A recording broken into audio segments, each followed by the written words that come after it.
A service of KIBMradio.com, the Internet's home for an all old-time radio.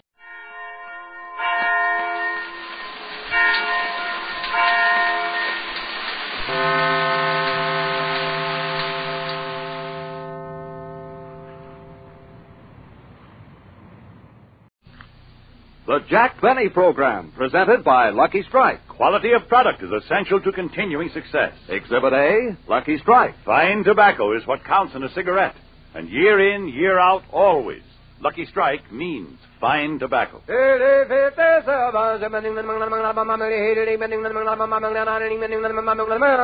Lucky Strike presents The Man Who Knows. Colonel Hart Shoemaker, ace tobacco auctioneer of Lebanon, Kentucky, has sold over 300 million pounds of tobacco leaf. Recently, he said, I've seen the makers of Lucky Strike buy real quality tobacco, fine, ripe, mild tobacco. Yes, I've seen them do it at thousands of auctions. For my own cigarette, I picked Lucky. At market after market, at auction after auction, independent tobacco experts like Colonel Shoemaker can see the makers of Lucky Strike consistently select and buy that fine, that light, that naturally mild tobacco. Remember, LSMFT. LSMFT. Lucky Strike means fine tobacco. And fine tobacco means real, deep-down smoking enjoyment for you. So smoke that smoke of fine tobacco, Lucky Strike. Yes, next time you buy cigarettes, ask for Lucky Strike.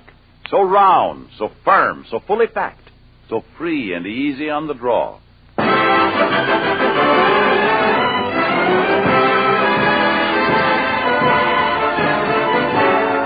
The Lucky Strike program starring Jack Benny with Mary Livingston, Phil Harris, Rochester, Dennis Day, and yours truly, Don Wilson.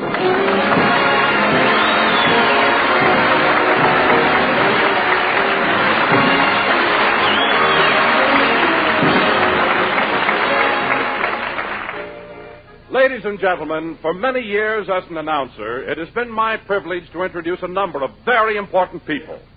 But never have I felt the pride that is glowing within me today as I introduce the gracious and beloved star of our show. Well. Yes, ladies and gentlemen, it gives me extreme pleasure to present to you a man whose very benevolence has earned for him the admiration, respect, and everlasting love of millions.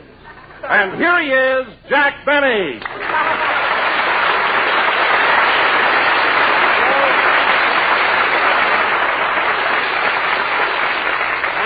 Thank you. Hello again. This is Jack Benny talking. And, Don, that was the most beautiful introduction I've ever received. The most touching. I mean, whatever made you think of it? There are only 27 more shopping days till Christmas. What? And I don't want any more of those lousy shoelaces.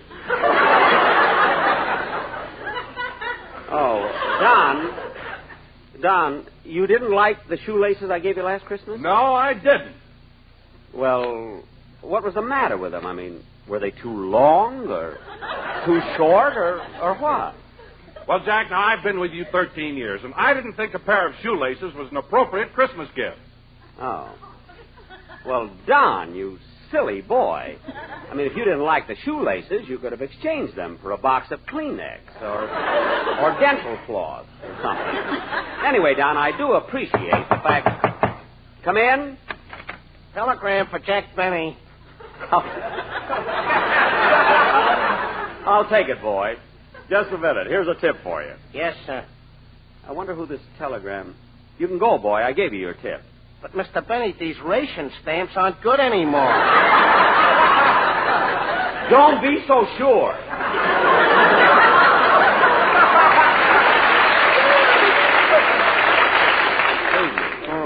My bicycle was paid for. I'd punch him right in the nose. Go be nice to people. Jack, who's the telegram from? Wait till I open it. Well, dear Jack, please be at the studio tomorrow morning at 9 o'clock for further discussions. Signed, Jack Warner. Discussions about what? Didn't I tell you, Don, the Warner brothers have finally decided to make that picture. You know, the story of my life. It's going to be... Hello, Jack. Oh, hello, Mary. Mary. I've got wonderful news. Sorry, I did that. I mean, I've known you so many years.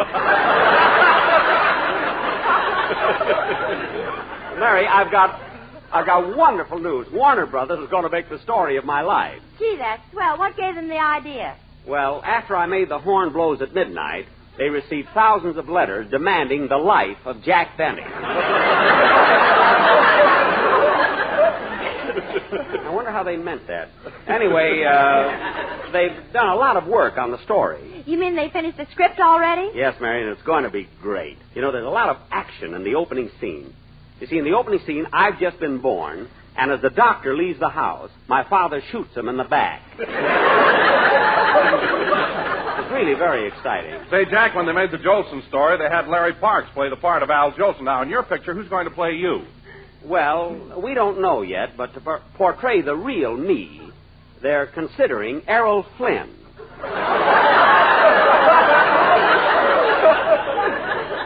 I guess it's the way I've lived, you know what I mean. Then there's also the possibility that they might use Clark Gable. Well, Jack, as long as it's a story of your life, why don't you play it yourself? Well, we thought of that, Mary, but we felt we needed someone who was attractive to women, you see. Oh, Jack, you're just as attractive to women as Clark Gable any day. Well, I wouldn't say that, Mary. I mean, that's sweet of you, but you see, Clark is a pretty handsome guy, you know. Oh, you're just being modest. You don't hear women talk about you like I do. Now, Mary, stop, will you? I'll admit I'm not homely, but what did the women say about me? You asked for it, brother. Never mind. If you want to know something, Smarty, it wasn't so long ago I had dozens of girls all around me. That's when you were playing with Phil Spatalny. Phil Spatalny. He still owes me 2 weeks' salary. Anyway, Hey, Mr. Benny, when I sing my song, do you mind if I... Oh, hello, Dennis. Hello. Mr. Benny, when I sing my song, do you mind if Did you just get in? Yeah. Mr. Benny, when I sing my song, do you mind if How do you feel, kid? Fine. Good. I broke my leg this morning, but I'm all right now.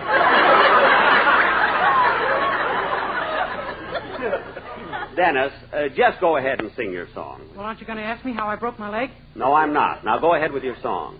My mother was right. You don't want me to get laughs.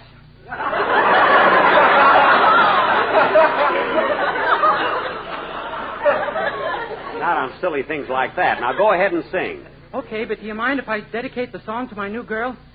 Oh, you have a new girl? What's her name? Thelma Gray, Hollywood 6265.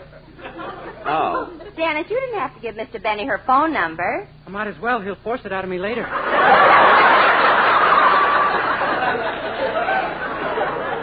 Now, wait a minute, kid. When did I ever threaten you to get a girl's telephone number? Remember in New York when you took me to the top of the Empire State Building? Jack, you didn't. He held me over the edge by my suspenders. Well, you're lucky you didn't go out with that girl. You've still got your watch. Girls. But this girl's different, Mr. Benny. Oh, you really like her, eh, Dennis? Yeah. Last week was her birthday, so I took her around to all the clubs. We went to Ciro's, the Macombo, Slapty Maxie's. Really? How those places stay in business, I'll never know. We were the only ones in there. Dennis, what night did you go? Oh, nice.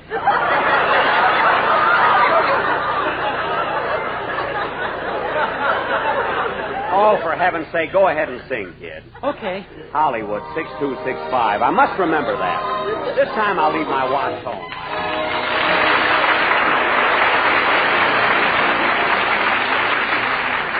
As you walk, as you talk with the one you love, do you know just how lucky you are when you stroll hand in hand neath the moon above? Does your heart sing how lucky you are? There's so many heartaches in this world of ours. Sometimes the dreams will come true when the one that you love is in love with you. That's the greatest of blessings my heart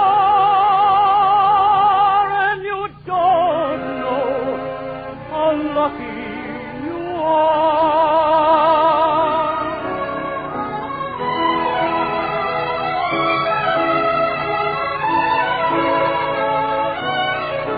'Cause your heart sings how lucky you are when the one that you love is in love with you.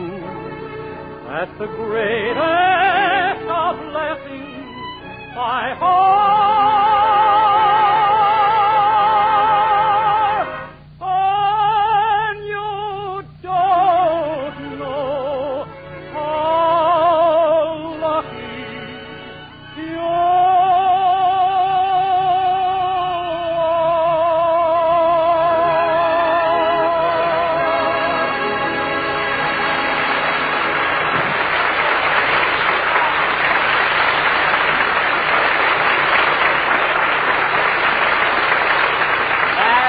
How Lucky You Are, sung by Dennis Day. Very good, Dennis.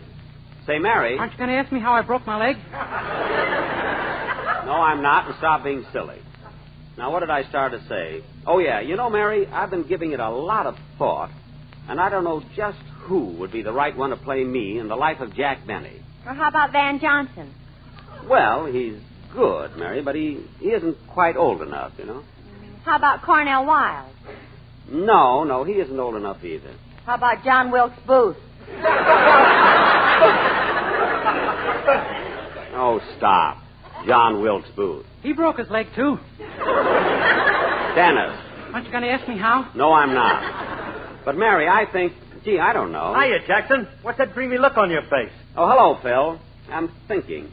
You know, Warner's is going to make a picture, the story of my life, and we're trying to figure out who would be the right personality to play me. Why don't you play it yourself, Jackson? You're one of the greatest actors in show business. Huh? And coming from me, you know what that means. Yeah, there are only 27 more shopping days till Christmas. But getting the right guy is really a problem. Hey, Jackson, I got an idea. Why don't you let me play the part? I'd be terrific. I'm handsome. I got personality, sex appeal. What more do you want? Well, Phil... Think it over, Dad. I'm alive. I'm sharp. I'm a sort of a Mickey Rooney with just enough Roddy McDowell to hold me down.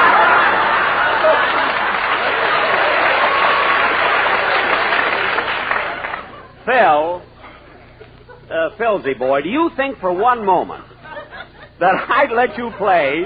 Do you think for one moment I'd let you play the lead in a picture as important as this one? You'd be drinking all the time. What's wrong with that?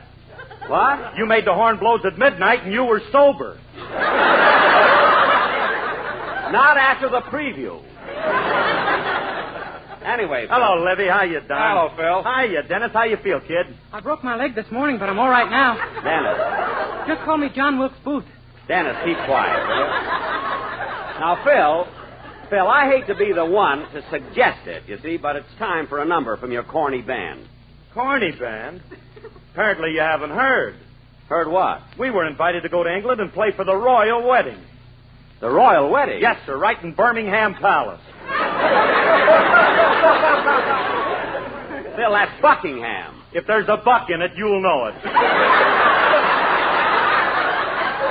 You're darn right. Now, come on, Phil, let's have a band number. Oh, wait a minute, Jack. Don't you think it's about time we do a commercial?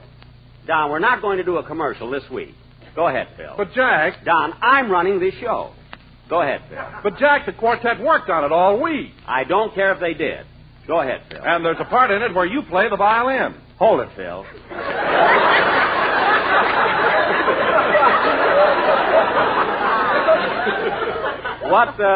What were you saying, Don? Well, the Sportsmen are going to do the Poet and Peasant Overture, and there's a place in it where you do a violin solo. Well, that sounds pretty good. See, I had no idea this was going to happen. Gosh, this is really a surprise. Some surprise. Unbutton your shirt and take out your violin. Okay, Don, when do I come in? Just watch the boys. They'll give you your cue. Good. The Poet and Peasant Overture. Take it, boys.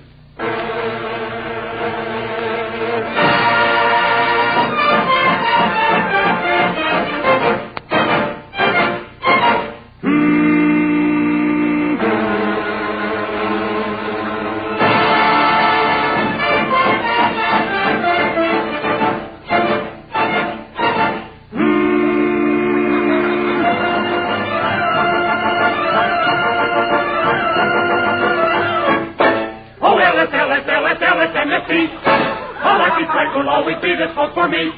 Now? Yes. Now? Yes. Now? Yes, yes, yes.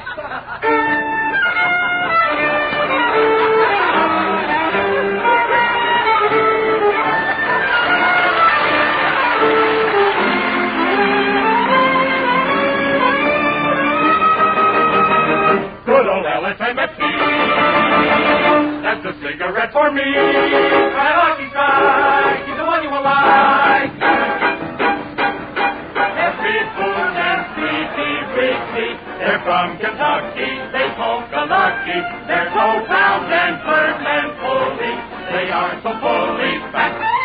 Yes, you will like a lucky strike. LSM, oh, LSM, oh, LSMFT. LSMFT, LSMFT, LSMFT,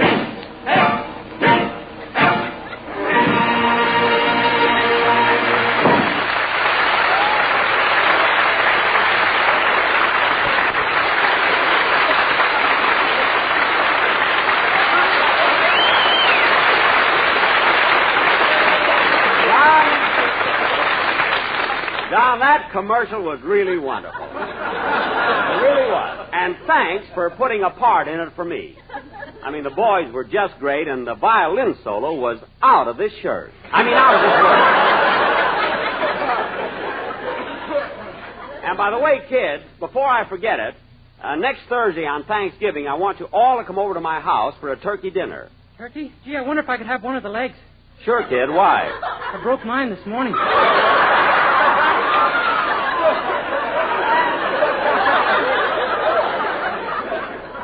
Oh, for heaven's sake. Hey, Jackson, are you sure it's going to be a turkey?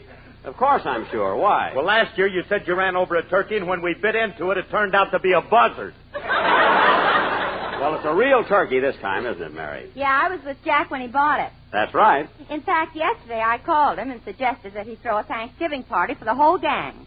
He must have been in a good mood because he went to the idea right away. Well, Mary, I'm glad you called, and it's a good suggestion. Huh? Fine. Hurry over and we'll go shopping. Goodbye.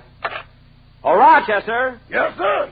Where have you been? Out in the garage trying to fix up the car. When you hit that truck last week, you bent the axle. Did you fix it? Uh-huh, but I had a lot of trouble. Trouble? Yeah, when I loosened the nut that holds the axle, the lights fell off. Oh. So I took a nut off the rear door to fix the lights, and the steering wheel fell off. Gee. Then I took off the wire that holds the radiator and used it to tighten the steering wheel. And the radiator fell off? No, the fenders. All four of them? All five of them. Five? We only have four fenders. How about the one we hold over our head when it rains?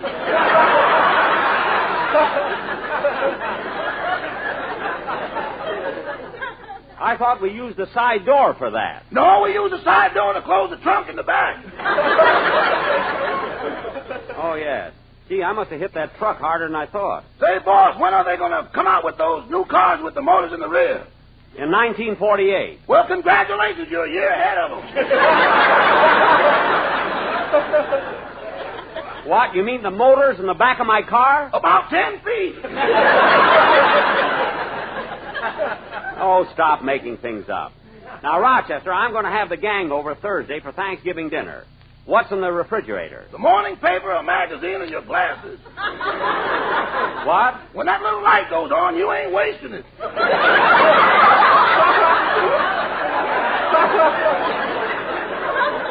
I'm not talking about that. I mean food for Thanksgiving. Well, we've got everything except the turkey. You want me to go out and buy one? No, Miss Livingston is coming over, and we're going to... Well, that must be her now. So long, Rochester. We'll be back in about an hour.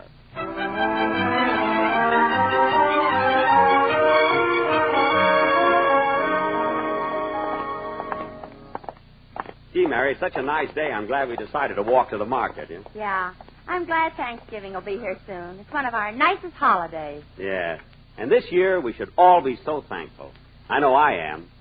See, when I wake up in the morning, I hear the birds singing. I've got the beautiful moonlight at night. I get all the fresh air I need, all the sunshine I want. So far, it hasn't cost you a dime. Yeah. Oh, Mary, look. Hey, Mary, look over there. Those boys playing football. Hey, Joey, kick it to me now. See, they're nice kids, Mary. You know, the bigger one is Stevie Kent. His folks live on the corner. Every time I go out for a walk, I stop and talk with him. Hey, Stevie, throw the ball over here. Oh, hello, Mr. Benny. Here it comes. Look out, I think it's too high. You have to run for it. Faster. You better jump for it. Wow, what a catch. Hey, that was a good catch. I gotta hand it to you, Mary.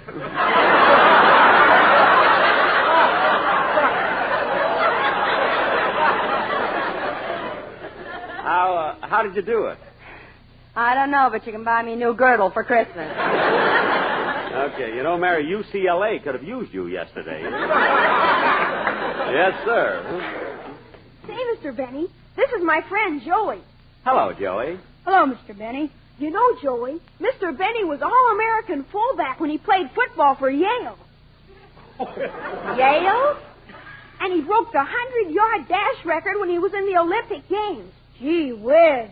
Jack, did you tell these... And Mr. Benny pitched 2 no-hit games in the World Series. When he was with the New York Yankees. The Yankees? Oh, I was just lucky, that's all. Say, Mr. Benny, tell Joey about the time you knocked out Jack Dempsey. Oh, it was nothing. You see, it happened in the first round. We were mixing it in the center of the ring when suddenly Dempsey caught me with a powerful right hook to my chin. It shook me a little. I realized he was dangerous, so I decided to end it quickly. I shot 2 lefts to his midsection, crossed a right to the jaw, and down he went. I didn't mean to hit him so hard. He was out for over an hour. Ah. Well, so long, kids. We got to get going. You know, Mary, I was just... Oh, shut up.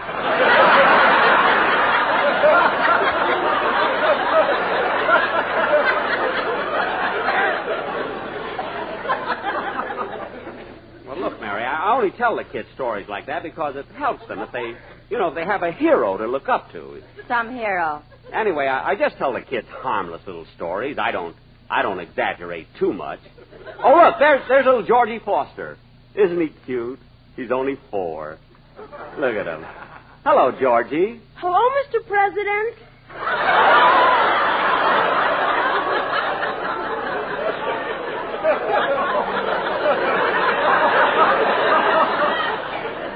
Oh, brother. Mary, I never told him that. He's just ad-libbing. Come on, here's the market. Let's see. Oh, there's the poultry department over there. Come on, Mary. Okay. And, Jack, remember what you promised. This time you're going to get a nice big turkey, not like the last one you got. There was nothing small about that turkey. Go on. You didn't have the heart to chop its head off. You beat it to death in a badminton game. Mary. And I got stuck with the parts that went over the net last. Mary, stop trying to switch old jokes, will you?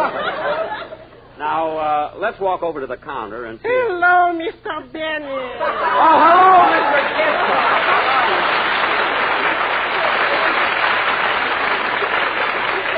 Oh, Mr. Kitzel, what are you doing behind the meat counter? Oh, I'm helping out here for the holidays.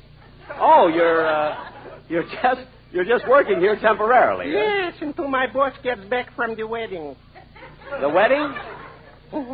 In London? They had one there, too? Yes, last Thursday. Oh. Well, look, Mr. Kitzel, I want to buy a turkey. Are they very expensive? Expensive. You mean they're that high? Come here a minute. Huh? Step closer. Do you know that turkeys are what turkeys are selling for today? No. Well, if you knew, you'd be nervous too. Come a little closer.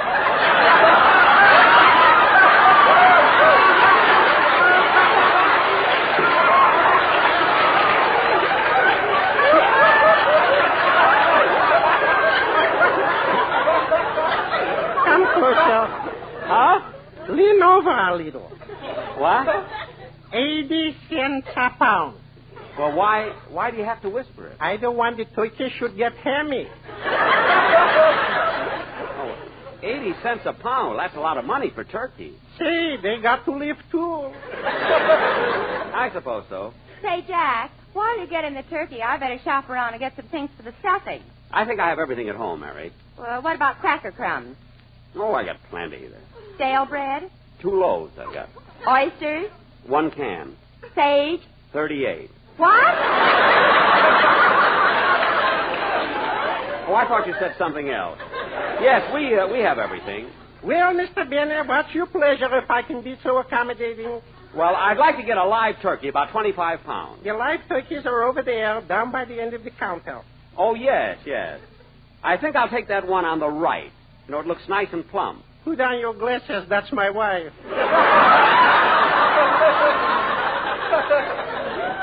Oh, yes.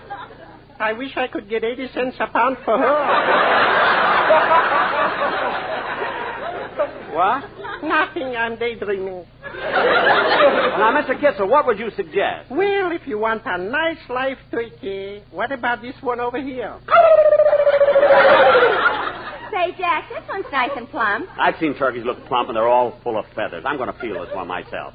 Hold still, turkey.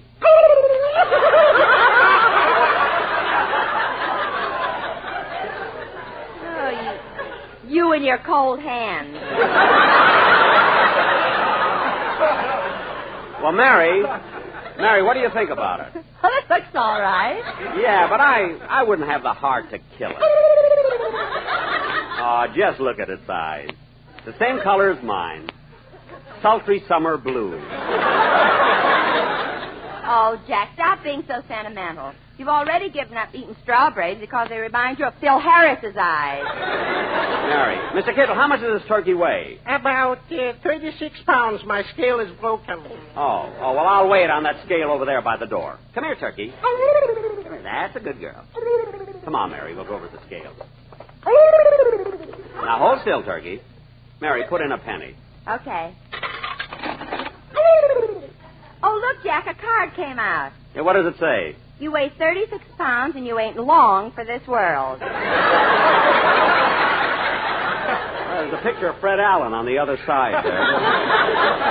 Well, that's much too big. Oh, Mr. Kitzel. Your pleasure? This turkey's too big. How much does this one weigh? This one right here. I think 29 pounds. Aren't you sure? Wait a minute, I'll check. Oh, Hattie, how much does this turkey weigh? 29 pounds, but I'll check. Hey, Joe, how much does this turkey weigh? 29 pounds, but I'll check. Hey, Herman, how much does this turkey weigh? 29 pounds, but I'll check. Hey, Sam! All right, I believe you. Jack will be back in just a minute, but first, quality of product is essential to continuing success. And Lucky Strike means fine tobacco. LSMFT. Yes, Lucky Strike means fine tobacco. And fine tobacco is what counts in a cigarette. Remember what happens at the tobacco auctions? Year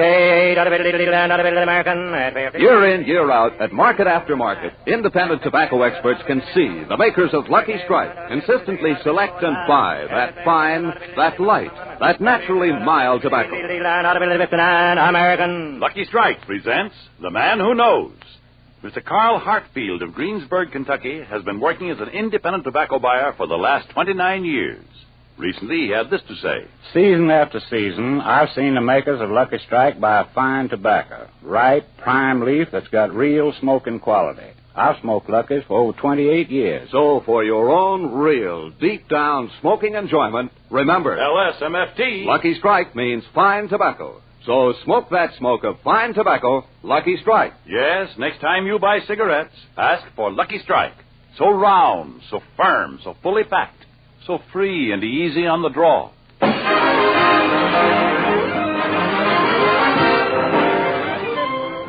Good night, folks.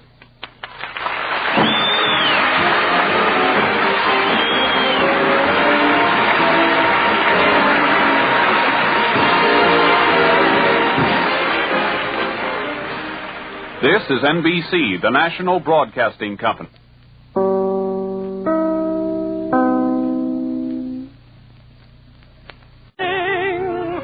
Lucky you are when the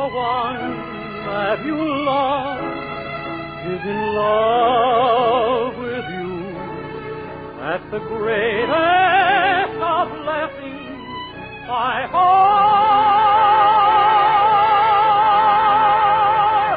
And you don't know how lucky you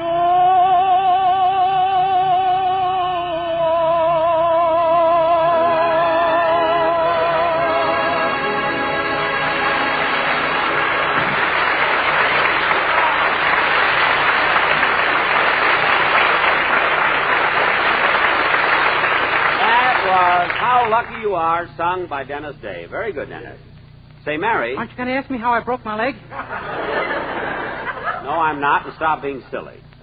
Now, what did I start to say? Oh, yeah, you know, Mary, I've been giving it a lot of thought, and I don't know just who would be the right one to play me in The Life of Jack Benny. Or how about Van Johnson? Well, he's good, Mary, but he isn't quite old enough, you know.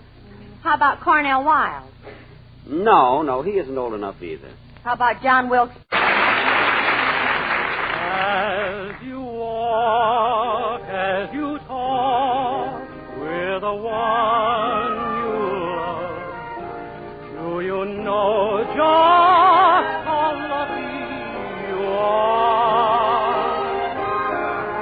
when you stroll hand in hand 'neath the moon above?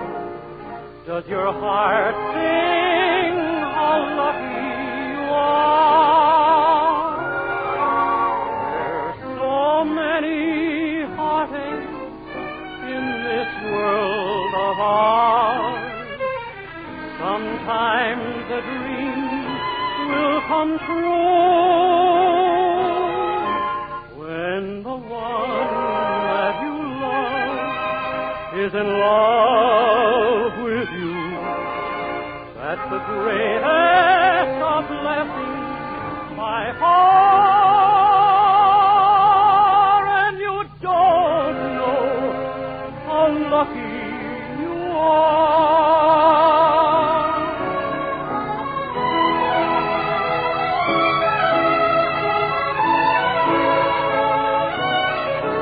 Does your heart... Kraft presents The Great Gildersleeve.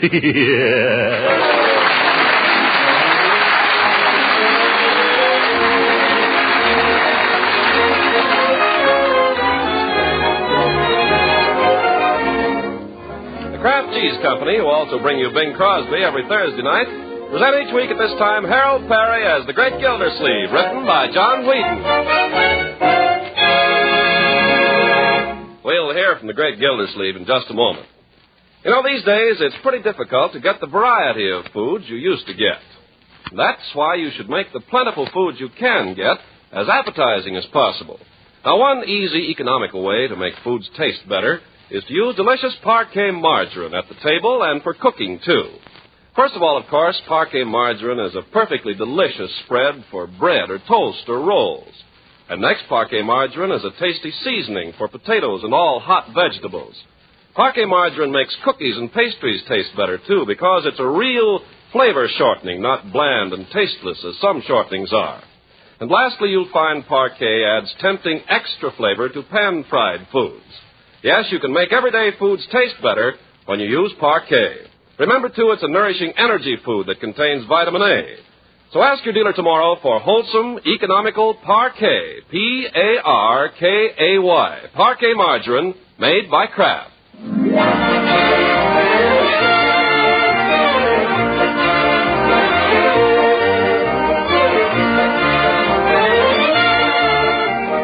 Well, let's get on to the Great Gildersleeve, who's been putting in a busy Saturday morning down at the Water Department trying to clear his desk of all the odds and ends that have piled up there. As we join him now, we find him almost down to the blotter and feeling pretty good about it. Action, yes, action. That's the keynote today, Miss Fitz. And you have accomplished a great deal this morning, Mr. Gildersleeve. Yes, sir. Never put off till tomorrow what you can do today. I try not to. Procrastination is the thief of time. There's a letter here. Time and tide wait for no man. This woman wrote in 2 weeks ago. For want of a nail, the shoe was lost, Miss Fitch. Action, that's the thing, action. Mr. Gildersleeve, are you going to answer this woman's letter? What does she want? Action. Well, let's see the letter. She says she wrote in 2 weeks ago and never got an answer. Oh, yes, I remember this. Take an answer. Very well. Dear Madam, in reply to your recent letter regarding a Neil in your bathtub, we wish to thank you for calling this to our attention. After a thorough investigation of the matter, we wish to report that it would have been impossible for the said eel to have gained access to your tub through the faucet. As all our water is carefully filtered, and furthermore, standard plumbing fixtures are too small to accommodate an eel of the dimensions you described. We can only suggest that the creature either crawled up the drain, in which event your attorney should get in touch with the Department of Public Works, not us. Or possibly it was placed in your tub by an enemy. While it's out of our department, we'd suggest that a stopper kept in the tub at all times should prove an effective precaution against eels in the future. Failing which, we'd advise a closer check on your friends. Very truly yours, Throckmorton P. Gildersleeve, Water Commissioner. You got that? Yes, Mr. Gildersleeve. That ought to hold her. What's next? Well, I don't know whether you want to do anything about this. Let's have it. Action, Miss Fitch. Let's clear the decks here. Very well. This is no time for bottlenecks. No. You'll notice that in every photograph of Donald Nelson, there's not a single paper on Donald Nelson's desk. That's the only way to be an executive. Do it now. Strike while the iron is hot. Come. What have you got there? A 6-month reminder from your dentist. Well, suppose you put that in the deferred file. That's where it came from. You're a hard woman, Miss Fitch. All right, call up the dentist and make an appointment for Monday. Good. For Leroy. Come on, let's get on here. Time's a-wasting. Hey, have you got the application for my B gas ration? Yes, it's right here. Oh, I must remember to get that in this afternoon. It's all filled out. All you have to do is sign it. I better check it over. Let's see here. It says, occupational use of the vehicle. If vehicle is used for driving between home and fixed place of work, in the principal occupation as stated in items 4 and 6 above, answer all questions in Part A below.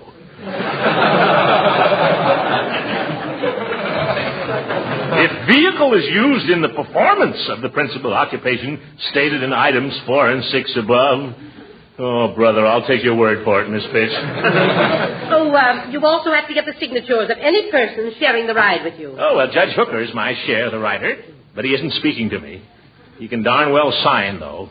I understand very few people are going to get the B rations. Oh, I'll get one all right. After all, I'm a city official. I have to do a lot of official driving. I'm entitled to one if anybody is. Yes, but have you heard who's head of the ration board now? It doesn't make any difference. Who? Judge Hooker. Judge Hooker. Oh, my goodness. If Hooker will find some technicality, he'll block it if he has to stage a filibuster. Maybe I better invite the old goat to Thanksgiving dinner after all. That might soften him up a little. Yes, certainly. He couldn't accept a man's hospitality and then trick him out of his B card, could he? I don't recall that the application form covers that. No, I didn't think so. Quiet. Here comes the old sourball now. Well, hello there, Judge. And does the bus leave, Gildersleeve? The bus leaves whenever you're ready, Judgy. I'm ready now. Be right with you. Can't keep a customer waiting, can we, Miss Fitch? I'll get my hat and coat. Mr. Gildersleeve, you're not forgetting... Oh, yes. Thank you. While you're waiting, Judge, Miss Fitch has an application blank there that requires your signature. A mere formality, you know. What's this? Just to show that I'm sharing my car with you. Oh, so you're applying for a B ration book, huh? Aren't we all? Give the judge a pen, Miss Fitch. Here, use mine. It's a self-filler. I think you'll like it. There, that's it. There you are. Thank you, Judge. Well, see you Monday, Miss Fitch.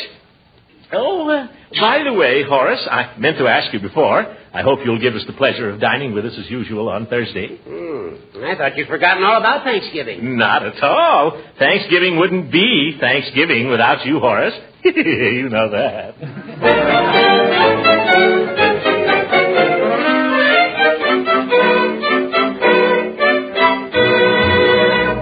Stand still, Leroy. Now, while I fit this. I feel like a sissy in this fool outfit. This is the kind of clothes the Pilgrims wore. And they were no sissies. Yeah, but they didn't have to wear them in front of a whole auditorium full of people.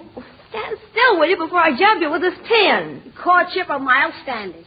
Why don't you speak for yourself, John? Yeah. Oh! I told you you'd get stuck. You know, I think you're going to look real cute when I get this down. That's just what I'm afraid of. That's what the whole school is going to think. Leroy, will you stand still? It wouldn't have been so bad if I was Miles Standish. I'd get to wear a helmet. But John Alden, that panty waist. I'm lucky the teacher didn't make me play Priscilla. I don't see why you feel that way. John Alden is a hero. Remember, it's John Alden who gets the girl. Yeah, Ethel Hammerschlag, he can have her.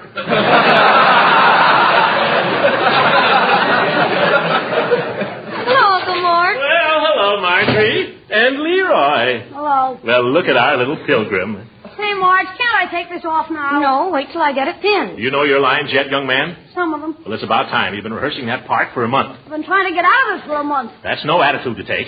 The Courtship of Miles Standish is great literature. I studied it in school myself. I remember it to this very day. This is the forest primeval, the murmuring pines and the hills. That's Evangeline, Uncle Mort. Well, that's good, too.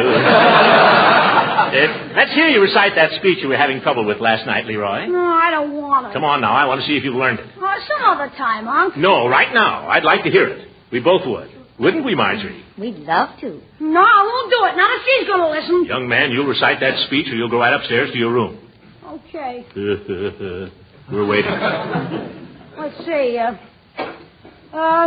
Pretty Mistress Priscilla turned not a deaf ear to the suit of one who, though absent Yet loves thee with a noble and undying passion.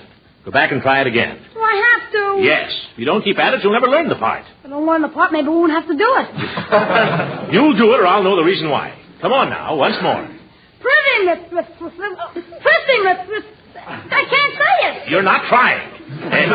Pretty Mistress Priscilla. Now you got me doing it.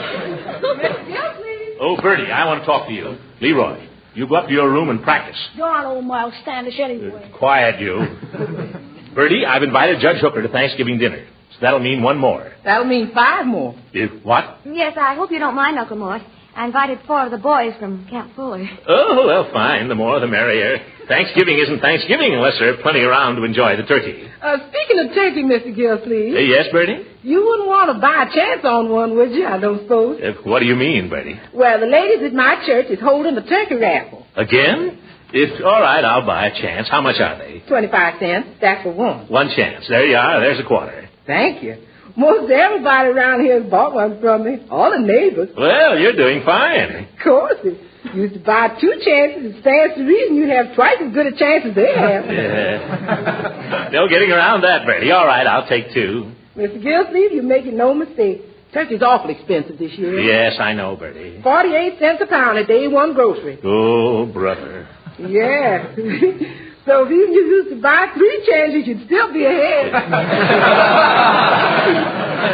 Sold, Bertie. Make it 3. Yes, sir. Let's see now. How many is it going to be for dinner? Well, there's Marjorie and Leroy and Judge Hooker and Mrs. Ransom and the 4 soldiers and you, Bertie. That makes 9. And you, that makes 12. Oh, yeah, that's me. That's going to take a big turkey. Well, maybe we should order one right away and ask him to hold it for us. Well, let's wait and see how this raffle comes out first, Marjorie. We don't want to be stuck with 2 turkeys, you know. Of course, they've sold quite a lot of chances on it, and you've only got 3. Bertie, if you can guarantee I'll get the turkey, I'll take 5 chances. Well, I can't promise nothing, but my cousin's doing the drawing. I'll take 5. Well, that'd be $1.25. That's right. Well, here's another $1. That's quite a lot of money. Yes, it is. $1.25 will buy a lot of things. Don't I know it? You wouldn't like to take a couple more chances just to protect your investment. You get out of here, Bertie, before you ruin me. I got to get down to the ration board.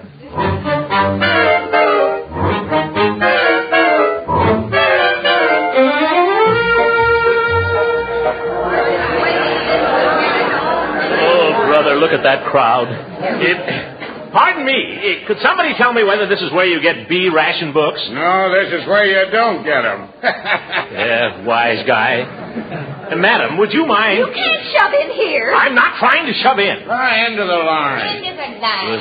I've been waiting here since 2 o'clock, and you come trying to shove in. Yeah. Madam, I was merely trying to ask a civil question. Into the line, Bud. Just a minute. Who do you think you're pushing? Well, who do you think you're pushing? Well, who do you think you're pushing? By George, if you weren't wearing glasses... Well, I'll take them off. There. You look worse. Put them back on.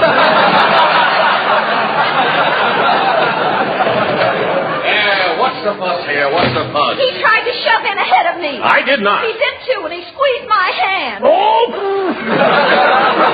Now, look here, my good woman. We'll have to ask for order here, my friend. Why don't you just take your place in the line? I'm trying to find out whether this is the right line. I've come for my B ration book. Oh, you've come for it, huh? Yes. I have my application right here. You and 100 million others. What? Young man, evidently you don't know who I am. I happen to be Throckmorton P. Gildersleeve, and I have to do a lot of driving. Where to? Well, out to the reservoir. To the reservoir? What for? To see if there's anything in it. Yeah? Listen, brother, if we gave a ration book to everybody who wants to drive out to the reservoir for a little necking in the moonlight... I don't do any necking in the moonlight. Oh, you like it in the dark? Yeah, no! And I didn't come here to be insulted by underlings. End of the line, Bud. Yes, end of the line. Oh, shut up! Oh, Judge, I want you to tell this young whippersnapper here where he gets off. Well, now, Gildy. He has the nerve to tell me I'm not entitled to a B ration book. Well, he may be right, Gildy. You're only sharing the ride with one person. You can't throw those technicalities at me, Hooker. You're the share, my rider. You signed this application yourself. I know that, Gildy. As a share of the rider, I'd be delighted to see you get your ration book. But as a ration official, I couldn't possibly pass this application. My conscience wouldn't allow it. All right, Judge. As a ration official, you needn't bother to come to Thanksgiving dinner. And as a share of the rider, from now on, you can walk. End of the line. Oh, you can have your old line.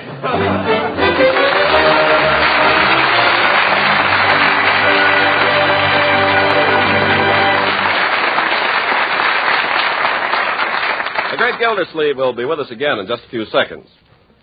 If you're troubled with a food budget that's hard to keep in line these days, just remember this.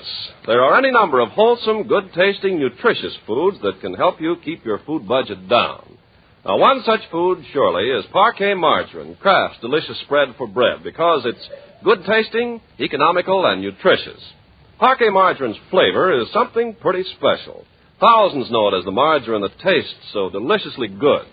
And just as important, Parquet Margarine is an economical source of food elements that your family needs. Yes, wholesome, nourishing Parquet Margarine is one of the best energy foods you can serve. And year-round, every pound of Parquet contains 9,000 units of important vitamin A. Yes, it's wise to economize with Parquet Margarine. It's delicious, nutritious, and thrifty. So buy Parquet Margarine tomorrow. Just ask your food dealer for Parquet, P-A-R-K-A-Y. Parquet, the margarine that's made by Kraft.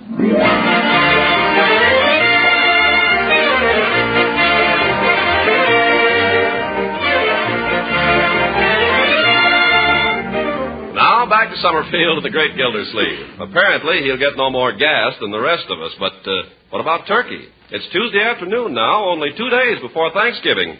And we find our hero checking last-minute details with Marjorie. What about those 4 soldiers, my dear? Are you sure they're coming? Oh, yes. I had a note this morning from their commanding officer. They'll arrive at 12 o'clock sharp in a jeep. A jeep? Mm-hmm. Oh, brother, what an appetite they'll have. I'll have to run around the house a couple of times to get myself up to concert pitch. Can't let the boys show me up at my own table. I don't think you need to worry about that, Uncle Mort. Oh, yeah. Well, I guess we're all set. Soldiers accepted. Hooker canceled. Mrs. Ransom's coming, isn't she? Well, you invited her, didn't you? No, I thought you'd take care of that. You're the lady of the house. Oh, but I thought you'd want to. Oh, dear. And I went over there this morning to borrow a roasting pan for the turkey and never said a word about it. What must she think? Oh, this is terrible. This is awful. I'll run over there right now. Serves right. She's made other plans. A fine thing. Borrow a woman's roaster and then not invite her to dinner. Oh, my goodness. Oh, Mr. Gildersleeve. Leela, I've come to explain. I don't know what there is to explain, I'm sure. May I come in? Well, I'm rather busy. Just for a moment. Well. Leela, of course you're coming to Thanksgiving dinner Thursday. Well, I'm hardly in the habit of going to places to which I've not been invited, Mr. Gildersleeve. But you are invited. You've been invited all along. There was a mix-up, that's all. I thought Marjorie had asked you, and Marjorie thought I had. How do I know? How do I know you're not just inviting me for my roasting pan? Leela, when I thought of inviting you, nothing was further from my mind than a roasting pan. Oh, you say those things, but you don't mean them. It's the truth. You were the first one on my list, Leela. Was I, Throckmorton? Sure enough. Yeah, sure enough. Oh, but I'm afraid I couldn't accept at this late date. You see, I've had all these other invitations. Oh. If I turned them down now, I know they'd be heartbroken, much as I'd like to have dinner with you. We're having a 20-pound turkey. I love turkey, but I'm afraid I can't. I'll save you the white meat. No, don't tempt me now. I'll save you the wishbone. We can make a wish on it. What would you wish, Throckmorton?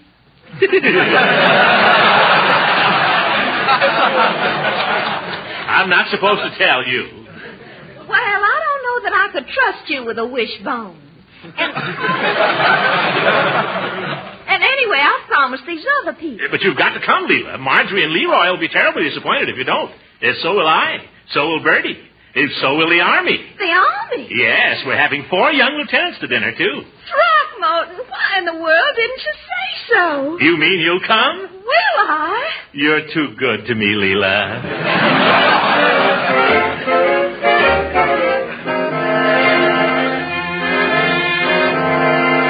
What did she say, Uncle Mort? She's coming with bells on. I wouldn't put it past her. Uncle Mort, can I borrow your shotgun? No, Leroy, certainly not. Why? I'm supposed to bring a gun to school tomorrow. What kind of a school are they running? A reform school?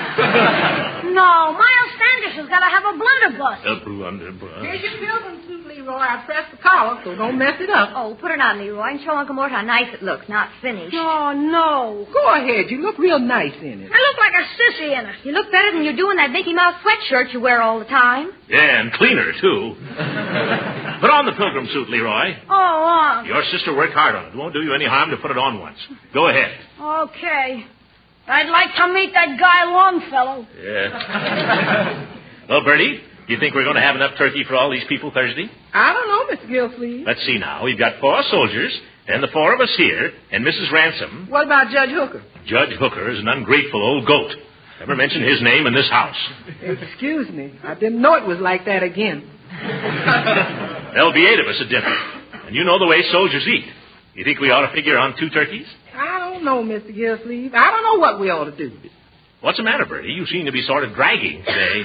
I don't know.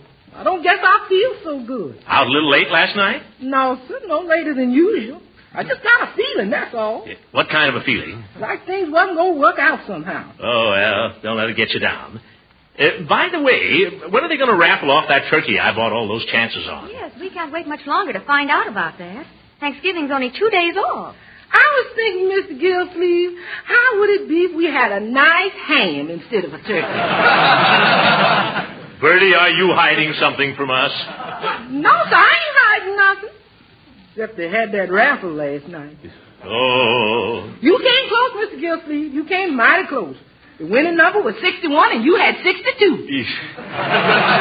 But it still leaves us without a turkey. Well, sort of. Oh, well, if you gamble, you have to expect those things. We better order a turkey right away, though. Yes, we can't invite all those soldiers to come 20 miles for Thanksgiving dinner and have no Thanksgiving dinner. Well, I'll go call up the market and reserve one. That's just the trouble.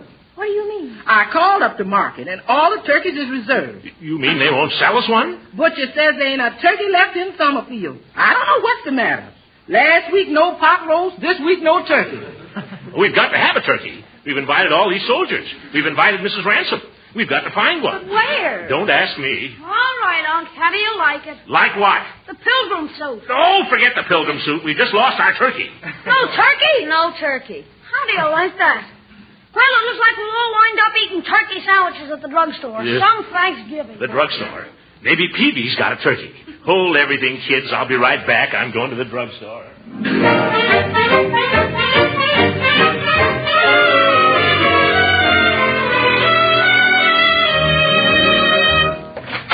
Hello, Mr. Gildersleeve. Peavy. Peavy, you've got to help me out. Well, I'm always glad to do customer service. Good. Have you got a turkey? What was that again? Have you got a turkey? A turkey? Well, now, I've had people come in here and ask for some strange things, but this is the first time I've ever had a request for a turkey. It is, but never mind that. Have you got one? No, Mr. Gildersleeve. Turkeys are one thing that I don't carry. I'm sorry. Have you tried the meat market? Of course I've tried the meat market. Why do you think I came in here? I wondered. Now, just a minute, Peavy. You serve turkey sandwiches at your soda fountain, don't you? Yes, we do serve a turkey sandwich. You can't make a turkey sandwich without a turkey, can you? Well, no, I wouldn't say that.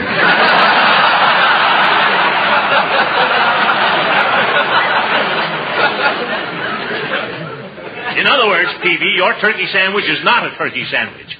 Well, turkey sandwich has become a sort of a trade expression, although we serve it with genuine cranberry jelly on the side. But suppose you don't care for cranberry jelly. Well, then you just ask for the regular chicken sandwich. Yes, sir. Peavy, I'm surprised at you. I don't know how you can sleep nights. Well, I did used to have a little trouble, but I just take a cup of hot cocoa before going to bed now, and I find that sets me right. So does Mrs. Peavy. Well, this isn't finding a turkey. I got to get going. Goodbye. Goodbye, Mr. Gildersleeve. Have a nice Thanksgiving. Same to you. Don't drink too much cocoa, and don't let Mrs. Peavy.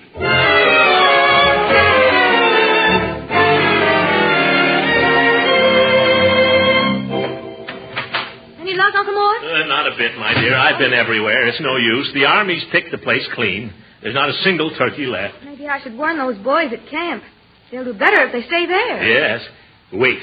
There's just one chance left. What's that? If we can find out who won the turkey in Bertie's raffle, we might be able to buy it from him. Bertie! Yes, Mr. Gildersleeve? Would you mind coming in here? Yes, sir? Bertie, do you know who won that turkey in your raffle? No, sir. Do you think you could find out? Well, sir, I might be able to. Then again, I might not. What do you mean by that? Well, if I was to find out who won, you might not like it. Come clean, Bertie. What bush are you beating about now? You know who won the turkey? Yes. Well, why didn't you say so? Who is it? Well, you said never to mention Judge Hooker's name. Oh!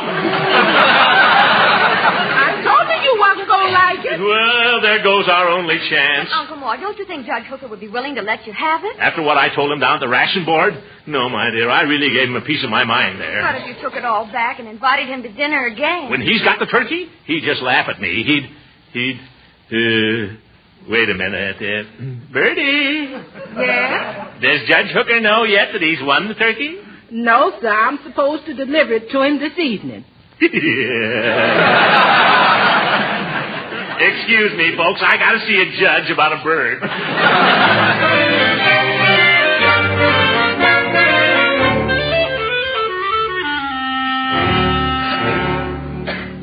Horace, I've come to ask your forgiveness. You've come to the wrong place, Gildersleeve. That's a cruel attitude, Judge, but I don't blame you for taking it. You behave like a boor, Gildersleeve. You're right, a big boor. In front of a whole lot of people, too. Yeah. I could kick myself when I think of it. Well, you all fly off the handle sometimes. There was no excuse for it. Doing a thing like that to my old friend. Well, guilty of... Horace, you may think me a sentimental old fool, but we've been pals for a good many years now, haven't we? Off and on. Yes, Gildy, we have. Off and on. And we've always had Thanksgiving dinner together, haven't we? Yeah, I guess that's right. Well, I want you to have it with us again this year. You really mean that? Horace, I've said it before, and I mean it now more than ever. If you don't come to Thanksgiving dinner, it just won't be Thanksgiving dinner. Well, then, I'll certainly be delighted to come. Good. Don't forget now. I won't. We'll be counting on you. I'll be there. What time would you like to have me come? Oh, come early, Judge. Come about 9 o'clock in the morning. 9 o'clock? Yeah. And when you come, would you mind bringing that turkey you won in the raffle, Judge?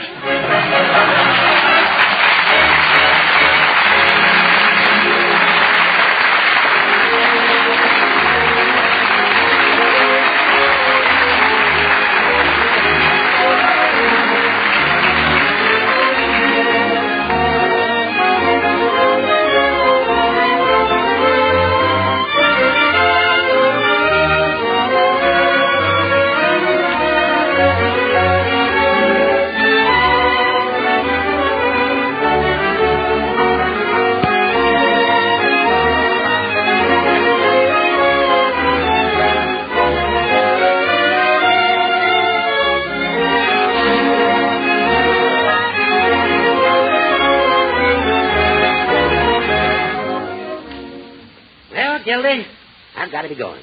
But it's been a mighty pleasant day. Oh, stick around, Judge. The evening's young yet. No, I've got to get an early start in the morning. But I don't know when I've had a finer Thanksgiving. Well, it was your turkey, Judge. Yeah, I share my turkey, you share your car. That's the spirit today. Yeah, and good spirit, too. It brings people together, Judge. Yes, it does, Gildy. I'm sorry we had that misunderstanding down at the ration board. As a matter of fact, you're probably entitled to a B ration. You use your car for official business. Well, I don't want a B book. What? No, I've been thinking about it, Horace. It seems to me the spirit of rationing is to get along with as little as you can, instead of grabbing all you can get. You're absolutely right, Gildy. And I'm glad to hear you say it. You're a credit to the community. Well, thank you, Horace. And you may rest assured that even though I've only a humble A ration, my car will still be at your service at all times. You mean that, Gildy? I do indeed. That's fine. I've got to meet a train at Moore's Junction at 6 o'clock tomorrow morning. Good night, Gildy. Good night, everybody. Original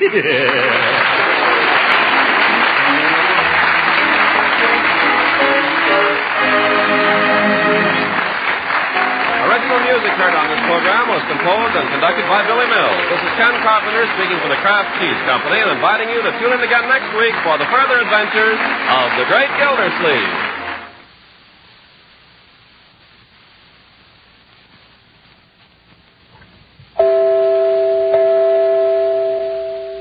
Ladies, when you want to make good macaroni and cheese, get a package of Kraft Dinner.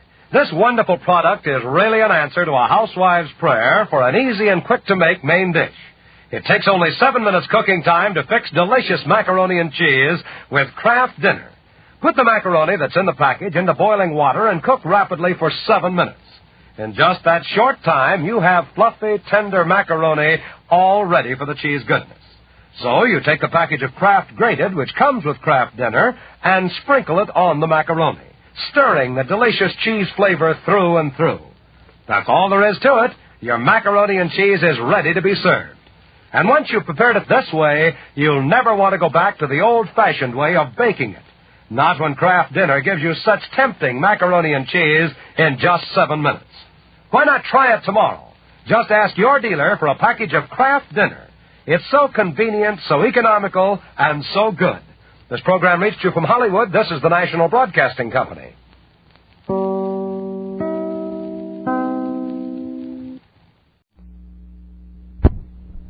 Remember, a Hallmark card will best express your perfect taste, your thoughtfulness.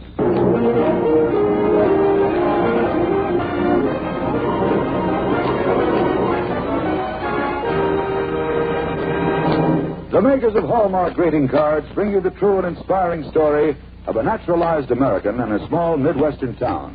Our star is that fine actor of both Broadway and the films, Otto Kruger.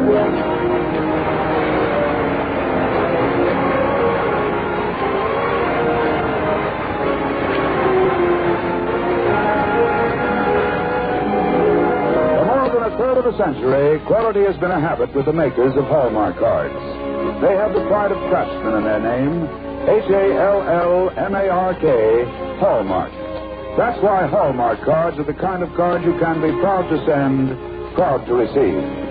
So when you want to send the very finest, look on the back for those 3 identifying words, a Hallmark card. Those 3 words, a Hallmark card, are your assurance of finest quality. They tell your friends you cared enough to send the very best. Do be doubly sure. Always look on the back of the card you choose for those 3 identifying words, a Hallmark card. Now to preside over our program this evening is our regular master of ceremonies, the young Broadway actor and producer, Richard Calmer.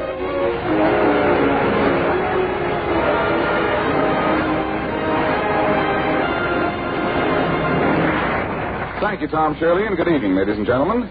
When the makers of Hallmark greeting cards invited Otto Kruger to be our guest tonight, they not only selected a fine actor, but they chose a man who loves America as much as any man in the theater.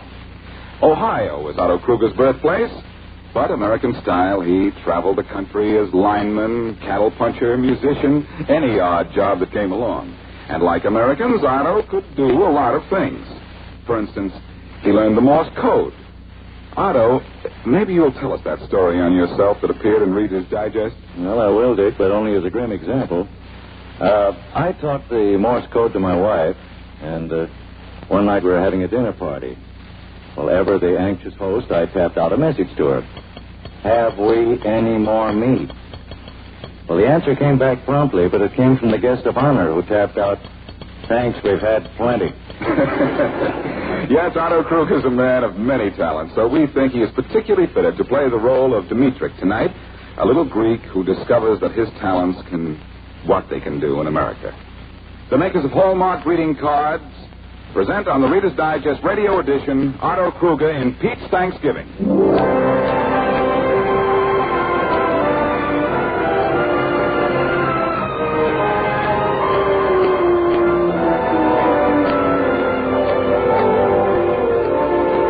The town where this all happened is called Jamesport.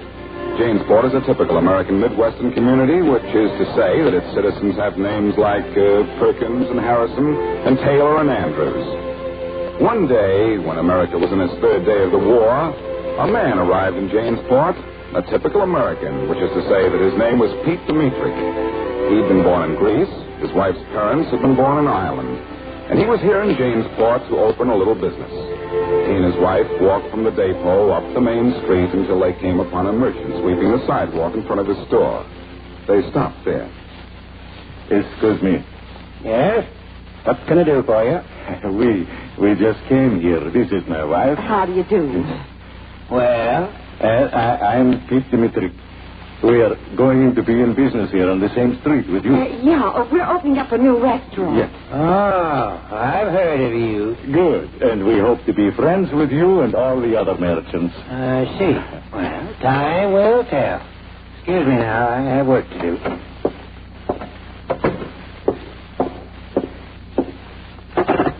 Operator, 532, please.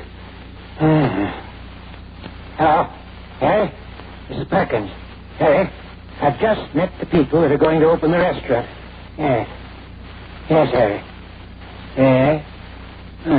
Maybe all right, but they are foreigners, Harry. And you know if we let one in, there'll soon be a little jabbering colony right here in our midst. Pete? Oh, Pete? Yeah? What is it, Anna? Lunch is ready. Just 1 minute.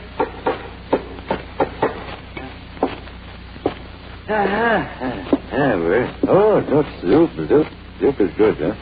Oh, I wish I could get Carlton just to make that counter for you. Yeah, and I. But all the carpenters in this town say they are busy. They don't seem busy. No.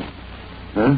No, that's strange, is it not, Anna? Yeah, very strange. Oh, well, it does not matter. Our plans, Anna, our plans are coming true. That's got a good soup. You know, for 20 years in this country, I have wanted a business of my own. Now I will have one. And for you, Anna, and for another thing also. You mean so that you can feel a part of this country? No. I feel part of this country already. I'm here for a long time. I have the citizenship. But I want to be like other Americans who save and who make their own business. I always wanted my business to be a restaurant. You know why, Anna? Why, dear? Because America always means the country where nobody starves. And I want to be one of those who feed the people in the country where nobody starves. I hope we'll do all right here, Pete. I hope we won't starve. Oh, of course not. Well, the people here aren't... they're not friendly. Oh, well, they wait. They want to know us first. The trouble is, they don't seem to want to know us at all. Oh, that is foolish, my Anna. This is America where everyone is always welcome. I don't have to worry about the people, but they will like us when they find we are honest. They're just waiting to see. Well, maybe. Yes. Oh, no. I'm happy here. All what we have wanted, we shall have in Jamesport, Anna. Yeah. If only now the Red Cross would let me know that my dear grandmother in Greece is safe. My cup would be full. Oh, I hope you're right. Well, we'll find out when we open the restaurant. Yes, and that will be soon, before Thanksgiving, I think. And if I can get the plumbers to do the plumbing work soon. If you can. Yes, Pete. If.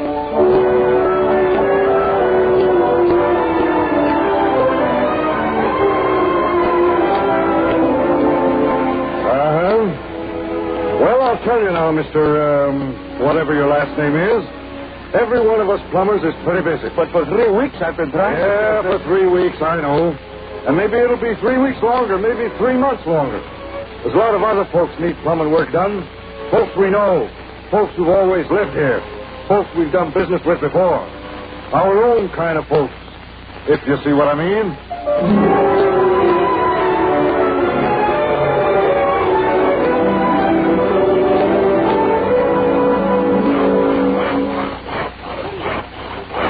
Oh, Pete. Hi, my Anna. I'm happy you've come. Pete, there's something that Look, my Anna, let's see what I've been able to do myself. See this counter, huh? What? Oh, it's good, Pete. Well, I didn't know you could do things like that. I didn't know it either until I had to. I had to find out how. You know something, Anna, the best thing. What? The plumbing. I have done the plumbing myself. No. Yes. And I feel more like American than ever before. You know, Americans have all that skill with the tools. And I have learned that skill too now. Oh, Pete, you're wonderful. Come here. Yeah. You know, Anna, dear, I've always loved you. You've been so patient and loving. You'll not mind that I speak funny. Oh, Pete, don't be silly. No. Anna, you're good. You're good woman. Now I can maybe be good husband for you. We open the restaurant on Thanksgiving Day. No. Yes. And before that, I am going to make a speech. Where? The Businessmen's Club of Jinsport. I go there to their meeting to announce my opening. Pete, they may be cruel to you. What? No, this is America, where people like to see men start their own little business. No. I shall make the speech. And you, Anna, you should help me fix it, huh? Well, all right. Sure. Now let us have lunch, huh? It's not time for lunch, Pete. No time for... Oh, I lose track working this way. Well, if it's not time for lunch, why do you come? You know? Why did I come? I've got a letter for you, Pete. You got a letter? Yes. For me, a letter, huh? Yes. Here it is. Pete, it's from the Red Cross. Oh. It must be about your grandmother. Yeah. All these months I have waited. Yes. Open it, Pete. No, yes. Oh. What is it, Pete? Oh. Pete, what does it say? Oh. So. What are you doing, Pete? I burned this letter. What is it, Pete? What does it say? I will not tell you what it says, Anna. You would only be sorry that you know.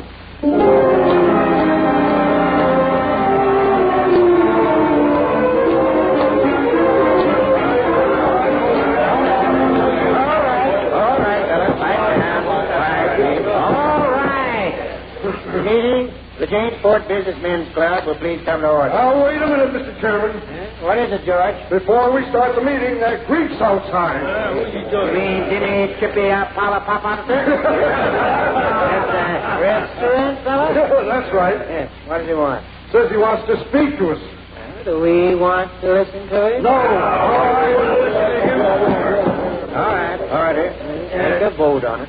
We don't need to take a vote, Perkins. We have to listen to him. Why? It's in the bylaws. We have to listen to any citizen of Jamesport wants to hear him. That's all right. We got to listen to him. All right. Show him in. All right, you can come in now. Thank you. Well, we understand you have something you wish to say to us, and our bylaws require that we listen to you. You state your business, please? Thank you. Mr. Chairman and members of the Jamesport Businessmen's Club, I come here to this great American club to tell you that Thanksgiving Day I open my restaurant. I hope I will be with you for a long time. I want to announce I am serving regular breakfast from 25 cents to $1, regular lunches from 75 cents to $1.50, And dinners from $1 to $2.25. I hope I can serve you, all of you, many times. It is the dream of my life I should become an American businessman like you. I am glad to open on Thanksgiving Day because I can show my thanks to this country which has given me the chance to be a businessman. On Thanksgiving Day, all the members of the Jamesport Businessmen's Club and all the people of the town can come to my restaurant and eat all they want for nothing. This is how I show my thanks to the country where nobody goes hungry. You can all come and eat for nothing. I thank you. I see. Well, thank you, Mr. Dimitri. Yes. Well, we will consider your invitation. Now, George, will you show our visitor to the door? Right. Goodbye. I hope you all come.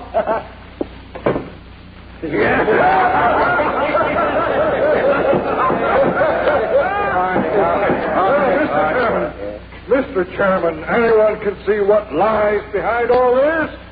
That Greek fellow almost had me fooled when he talked about becoming an American businessman. But when he said that he was going to give us free dinners, well, it's pretty plain. He's found out that we're not used to foreigners in this town, that we're suspicious of him. He's trying to buy our friendship. I resent that. I say that nobody go to his opening. I say we all stay away.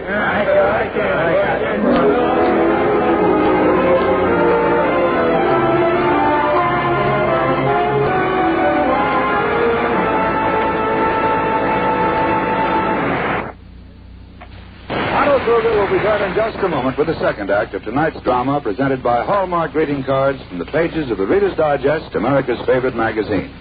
Now, here's Dick Calmer. For more than 4 centuries, a lamp hung in the Cathedral of Pisa in Italy. Men passing must have noticed how it swung gently to and fro. Then one day, in the year 1581, something happened. No, not to the lamp. The thing that happened was a flash of vision in the mind of an 18-year-old lad who stood gazing at the swinging lamp.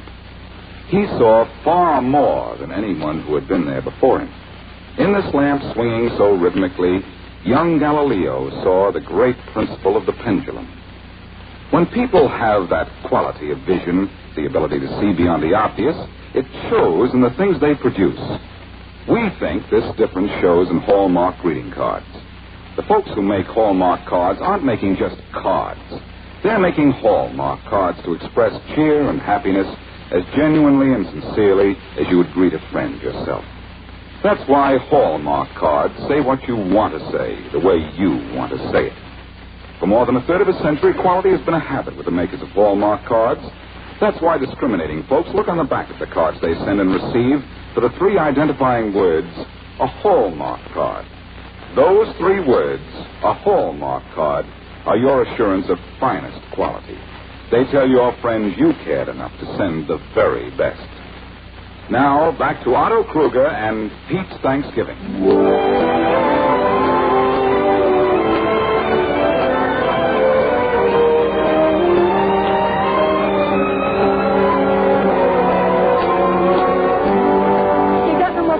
Coming. Have you No.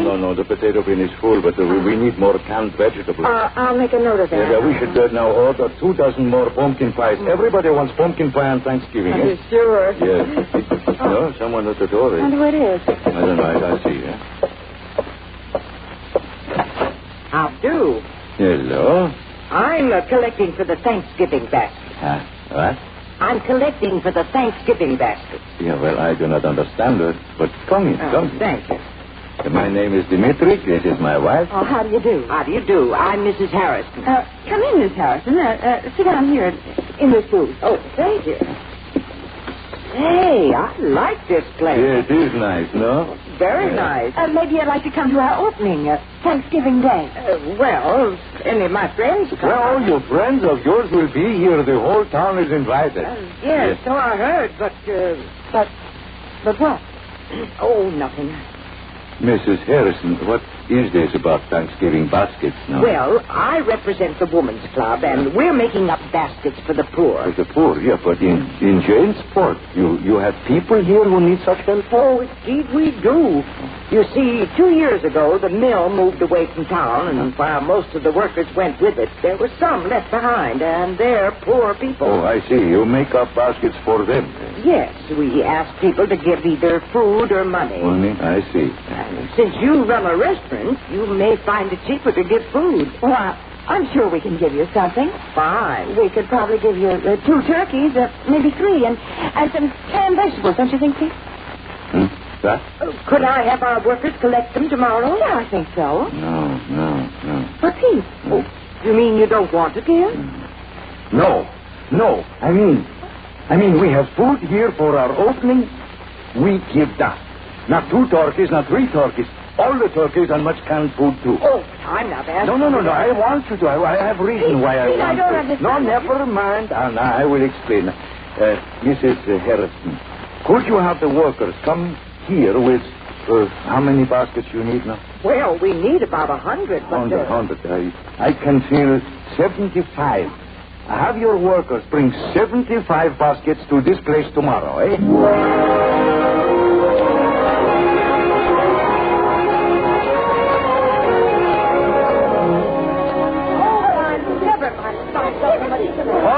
All right, ladies. Here on the tables, here is the food. In every basket, we must have 1 turkey, 2 cans of vegetables, 1 cranberry sauce, a pumpkin, some potatoes, and bread to stuff the turkey with. And here on this table is penny candy for the children. Now, let us fill the baskets. Come.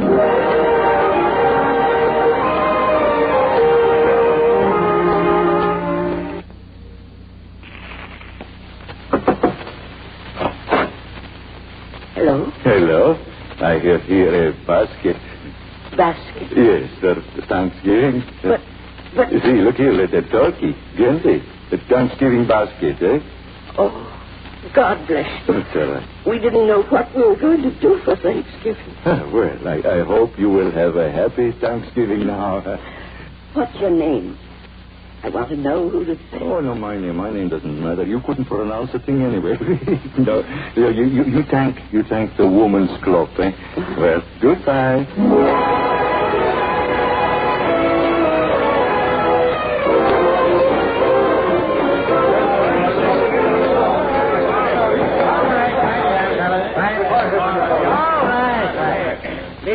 Janesport Businessmen's Club will please come to order. Oh, not yet, Mr. Chairman. Why not, George? Well, that Greek fellow is here again. He's waiting outside to speak to us. He's been trying to win our favor every way he can, Mr. Chairman.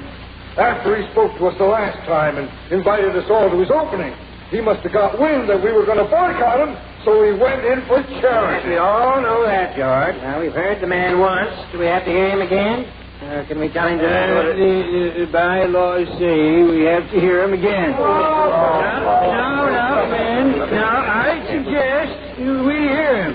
He's probably going to ask us something or invite us to his opening again or something of that sort. But I suggest we hear him, then take a vote right in his presence, turning down whatever he asks and just showing him where we stand. All right. George, have him come in. All right. You may come in. Thank you. Well, sir, what can we do for you this time?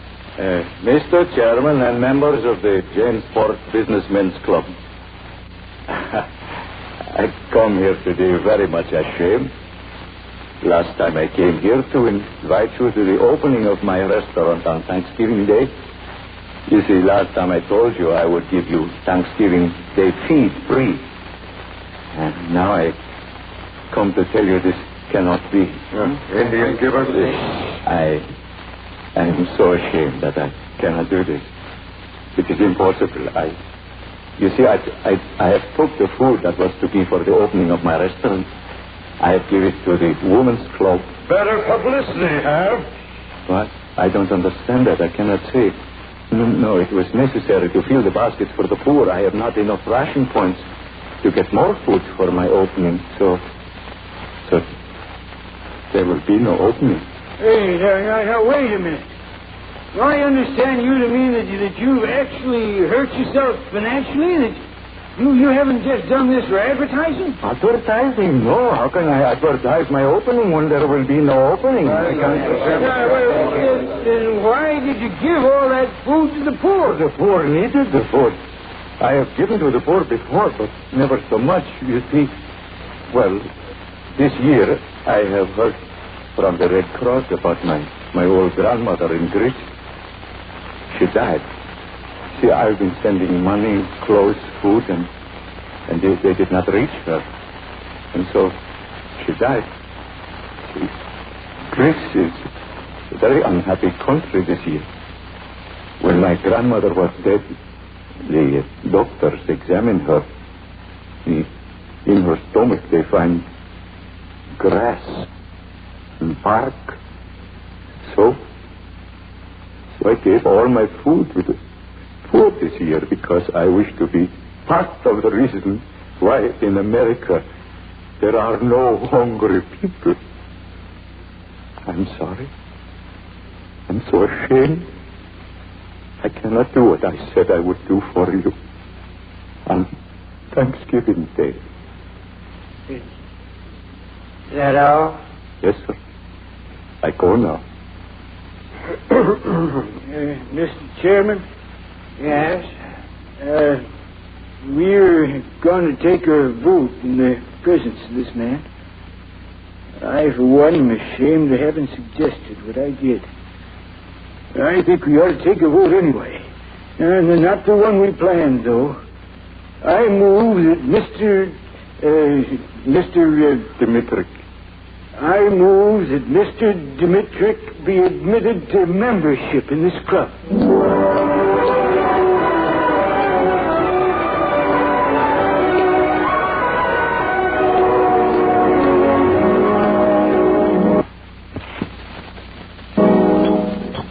More beans, please? No, thank you, Ayana. Not the greatest Thanksgiving Day dinner we've ever had.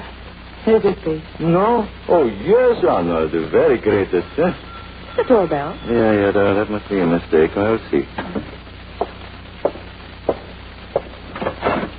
Mr. Perkins? Well, what are you doing here, Pete?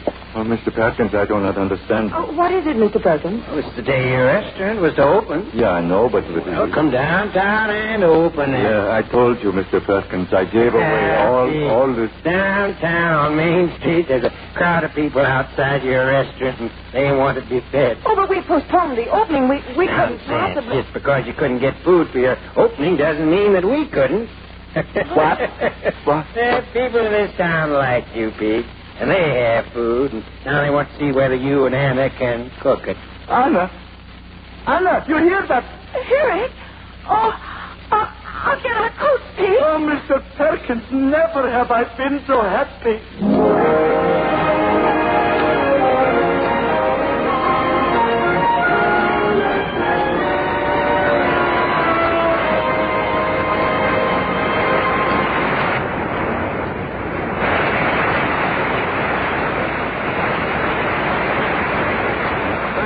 Kruger for a great performance. Well, I wouldn't have missed playing that part for anything, Dick. It's as American as apple pie. Or the Statue of Liberty. Yeah, or what those Hallmark greeting cards call quality, huh? That story had quality, I think. So did little Pete Dimitrick. You know, this whole story reminds me of something I read not long ago in the Reader's Digest by Wendell Willkie. Let's hear it. All right, here it is. I believe in America because we are generous with our freedom. Because we hate no people and covet no people's land. Because we are blessed with a natural and varied abundance. Because we set no limit to a man's achievement. Because we have great dreams. And because we have the opportunity to make those dreams come true.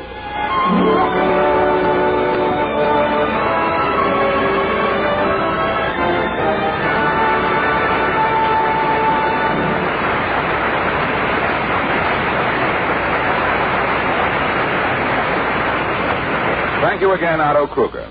Remember, when you want to greet a friend, send a Hallmark card.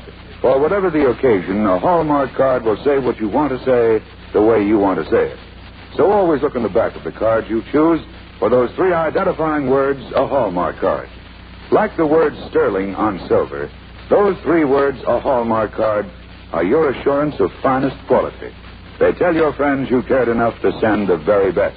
You're cordially invited to be with us again next week at the same time for another fine dramatic program brought to you by the makers of Hallmark greeting cards. If you enjoyed tonight's show, won't you please tell your friends about it and ask them also to tune in for next week's program sponsored by Hallmark greeting cards. At that time, you will hear the true and heartwarming story that's a natural for the St. Patrick's Day season. It's called Sweet Rosie O'Brady, and our star from Hollywood is Miss Dorothy McGuire.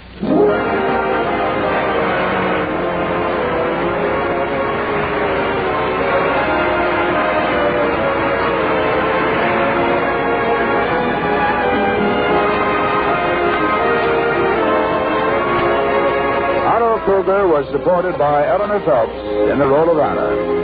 Pete's Thanksgiving was dramatized by Robert Senadella from Chronicles of Americanization in the Reader's Digest, America's favorite magazine. The Hallmark program was directed by Mark Loeb, with music especially composed by Jack Miller. To be doubly sure of the finest quality, always look in the back of your cards for those 3 identifying words, a Hallmark card. This is Tom Shirley speaking for the makers of Hallmark greeting cards and for your friendly Hallmark dealer. You'll find a wide selection of Hallmark cards at America's finest shops and stores. Remember, a Hallmark card will best express your perfect taste, your thoughtfulness. This is CBS, the Columbia Broadcasting System. This is the WBBM Air Theater, Wrigley Building, Chicago. Colgate Dental Cream to clean your breath while you clean your teeth and help stop tooth decay. And Luster Cream Shampoo for soft, glamorous, caressable hair bring you Our Miss Brooks, starring Eve Arden.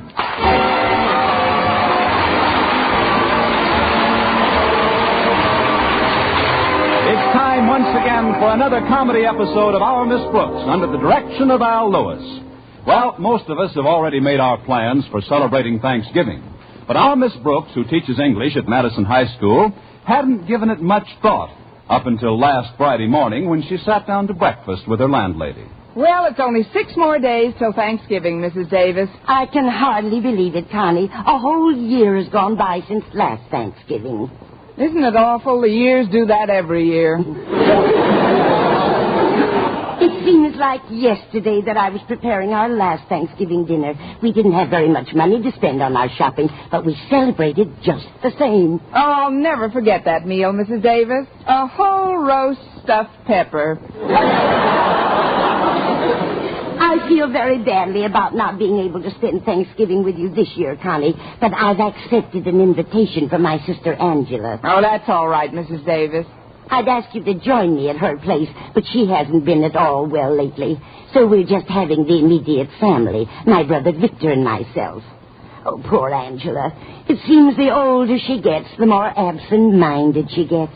Yes, you've mentioned it to me, Mrs. Davis. Lately, she's been worse than ever. Why, sometimes she can be talking right along and suddenly, right in the middle of a sentence... Yes? Right in the middle of a sentence? Right in the middle of a sentence. Right in the middle of a sentence what? Right in the middle of a sentence what? You've been seeing a little too much of Angela. Angela? She's your brother Victor's absent-minded sister. But don't worry about my holiday, Mrs. Davis. I'll get my pearly teeth into something on Thanksgiving Day. How about Mr. Boynton? Yum, yum. You mean spending the day with him? Well, he hasn't asked me as yet, but I'll toss him a hint at school today. I'm certain that he'll invite you out, Connie, and then you can be sure of your turkey and all the trimmings. I don't know about the turkey, but if Mr. Boynton and I eat out, I'm a cinch to take my usual trimming. Does Mr. Mr. Boynton always insist on going Dutch, Connie? I wouldn't say that, Mrs. Davis. It's just a coincidence that I'm buying him a pair of wooden shoes for Christmas. No, but why worry about it now? As Madison star athlete Stretch Snodgrass told me in English class the other day, live good in the present, the future never done nothing to nobody. Stretch is a nice kid, though. He seemed genuinely concerned about my spending Thanksgiving alone. He told me he would have asked me to his home, but his folks are going out of town for the weekend with the Dentons. Oh, that must be Walter now. He's driving me down to school. Coming, Walter. I'll clear off the table and get started on the dishes, Connie. Say hello to Walter for me. All right, Mrs. Davis. Come on in, Walter. I step over this threshold with fear and trepidation. What do you mean? I am the editor-in-chief of the Madison Monitor. True? True. Well, I made the mistake of letting Stretch Snodgrass set up some of the type yesterday. And he sneaked an item into the personal column that cannot but be a source of great mortification to someone very near and dear to both our hearts. Who? You. Me? None other. I brought a copy with me. Look at this paragraph, Miss Brooks. Let's see it. To who it may concern. That's Stretch, all right. It says, it is pitiful to be alone on Thanksgiving Day. If there is one way how people should show their real Thanksgivingness, it is by sharing their dinner with some poor, unfortunate fellow human person who is alone. Without mentioning any names. Oh, well, that's a relief. Keep reading. Without mentioning any names, if somebody wants to share his or her meal with this lonely human person, all you have to do is walk up and say, you can have Thanksgiving dinner with me, Miss Brooks. Well, Miss Brooks, isn't that awful? Are you going to punish Stretch? I'm not making any snap judgments, Walter. First, let's see if this ad brings any results.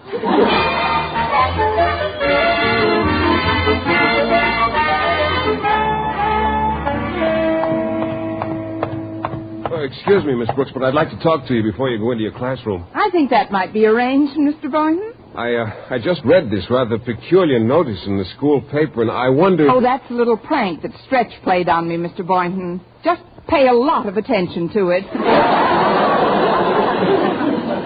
When I read it, Miss Brooks, I made up my mind I'd be the first one to talk to you about it. Really? How nice, Mr. Boynton. Oh, it isn't easy to be alone on Thanksgiving, on a holiday. No, you're so right. Many's the Thanksgiving dinner I've eaten alone. But when I saw that notice in the paper, I said to myself, by George Philip Boynton... I didn't know your name was George Philip Boynton.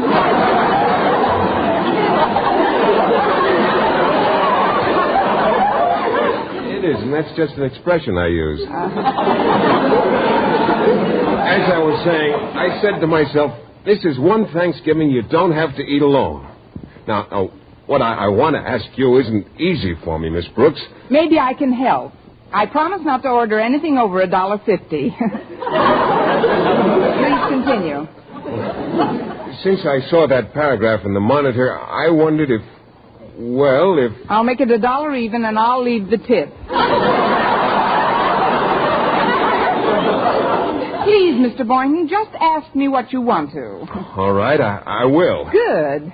Miss Brooks, if that notice brings you more than one invitation to dinner, could I make use of the extra one?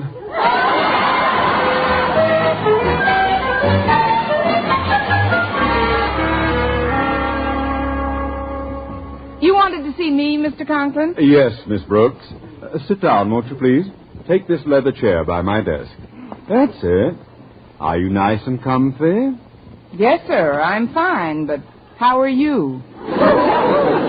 Splendid, thanks. This is the time of year when we should all be imbued with the true Thanksgiving spirit. That's why I've summoned you to my office, Miss Brooks, to tell you that in spite of the inconveniences you have wreaked upon me, I harbor no ill will. Well, that's very nice to hear, Mr. Conklin. I have been the source of annoyance to you on occasion, I suppose, but I am thankful for everything that's happened to me in the past year. Take the time you dropped that typewriter on my toe. I just give thanks that it didn't land higher and fracture my whole foot. That was careful of me, wasn't it?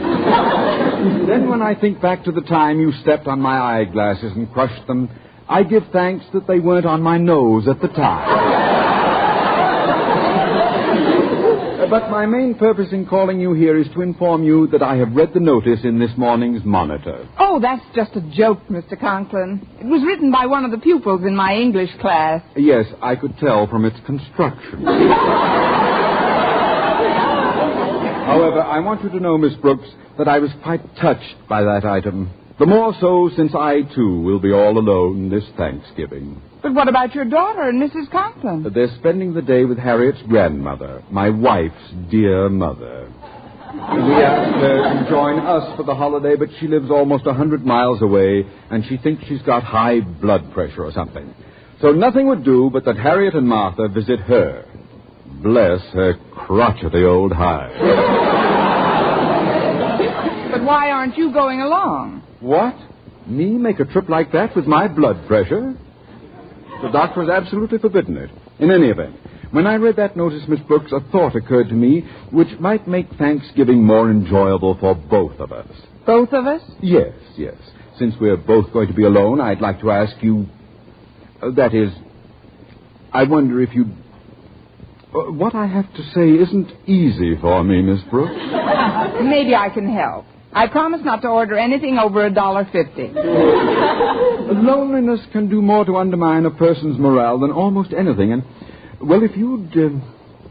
that is, if possible... I'll make it $1 and I'll leave the tip. Oh, please don't misunderstand, Miss Brooks. What I want to ask you is... well, if that notice brings you more than one invitation, could I make use of the extra one? Why should you be an exception? Oh, of course, Mr. Conklin. Now, if you'll excuse me, sir, I've got to get to my classroom. Very well, you may go. Be sure and keep me apprised of all results, Miss Brooks. Yes, sir. I'm sure we'll be pelted with turkey dinners. Spirit of Thanksgiving. Are you comfy, Miss Brooks? Take this chair, Miss Brooks. Of all the... Hi, Miss Brooks. I see that you just came out of Daddy's office. Is he very disgruntled this morning? No, Harriet, he's not gruntling any louder than usual. He does seem a bit put out at having to eat Thanksgiving dinner alone. Oh, but he's not going to. Grandmother's coming down to our place after all. We're going to surprise Daddy. Oh, that should do it. He's so sentimental about holidays. Now he'll be able to do his Thanksgiving carving just like always. It'll be loads of fun. I've already invited Walter Denton over. Good. I can't think of anyone your father would rather carve. I know he's not crazy about Walter, but during the holiday season, Daddy's always a little more mellow. I'm going to do some of the shopping today. Mother gave me $5 for a turkey. That doesn't seem like much, Harriet. How big a turkey are you planning on getting? Oh, just a nice 8-pounder. But will that be enough to go around? Mr. Boynton's a pretty big eater, you know. Mr. Boynton? But he'll be eating with you, won't he? He certainly will. And at what better place could he join me for Thanksgiving dinner than in the warm confines of your cozy dining room? Well, I would like to invite you both, Miss Brooks, but I've only got this $5. That's all Mother said to spend. Tell you what, Harriet, give me the $5 and I'll see that we get a big enough turkey for all of us. Well, if you really want to come, Miss Brooks, I'd certainly like to have you, and I'm sure Mother would, too. But there have been times when you and Daddy... Don't you see, Harriet, if Walter's coming, you'll be doing your Daddy a good turn by inviting me. Why, how do you mean, Miss Brooks? With both of us there, we'll be an antidote for each other.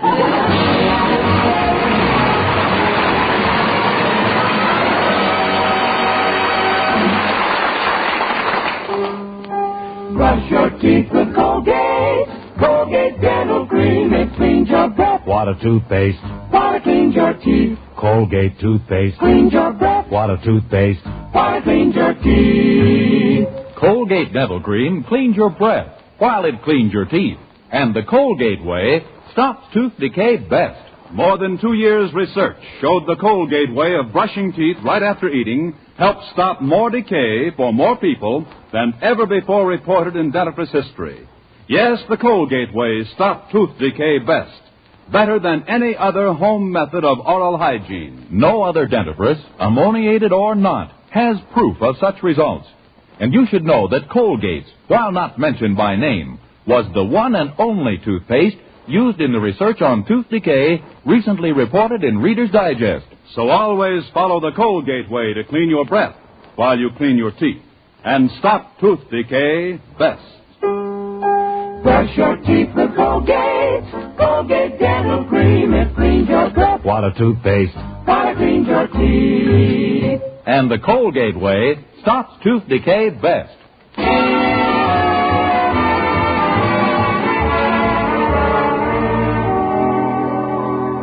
Well, when lunch period arrived, as luck and I would have it, Mr. Boynton brought his tray right to my table in the cafeteria.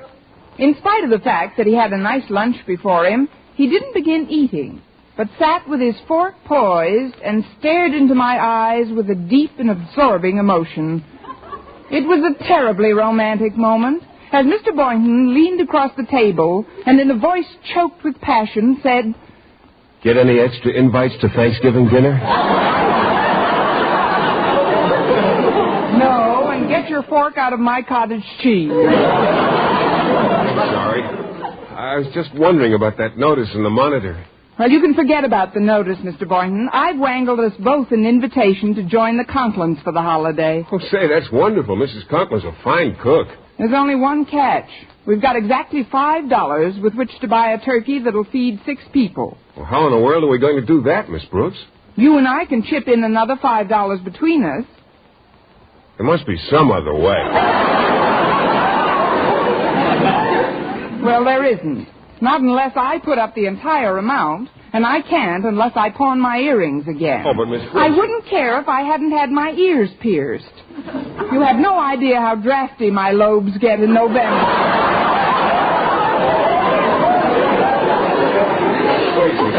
You won't have to pawn anything. There is a way we can get a good-sized young turkey very reasonably. How? By merely eliminating the butcher.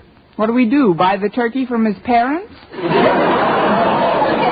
Don't you see, Miss Brooks, we have to go after a live turkey. Well, they're much cheaper than in the stores. Why, we can probably pick one up for even less than $5. Well, there's nothing to it. Of course not. All we have to do is find a young turkey who hasn't learned the value of money.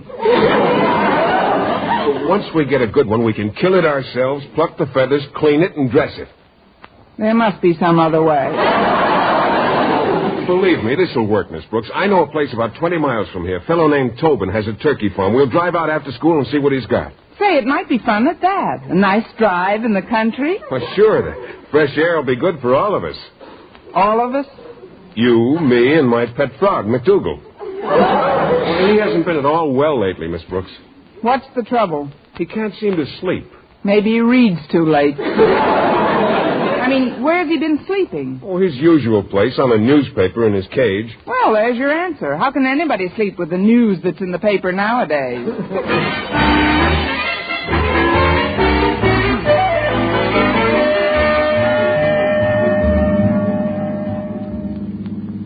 Well, old Tobin certainly gave us a nice gobbler for $5. Yes, he did, but I still can't get too enthusiastic about having to execute it ourselves. Oh, you just feel that way because she's a hen turkey. Tobin seemed quite attached to her, too. What was it he called her again? Bernice. Oh, isn't that cute? She knows her name.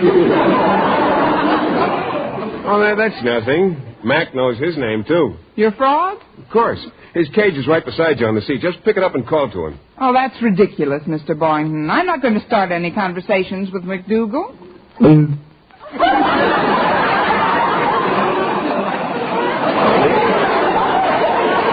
I tell you? Well, if you don't mind, I'm putting him in the back with Bernice. There you go, Mac. You can keep each other company back there. Oh, poor Mac. He's been so apathetic from lack of sleep. He probably won't even notice Bernice. From the saying, like father, like frog. Bernice is very interested in Mac.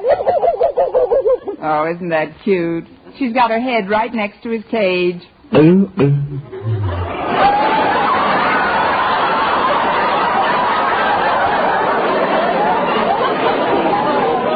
What in the world is Mac doing? You have just heard the frog's version of a wolf whistle. That's one for the book. Mac is definitely smitten by that hen turkey.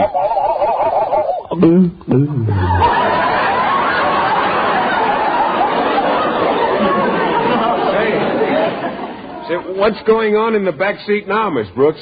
Something that should be going on in the front seat.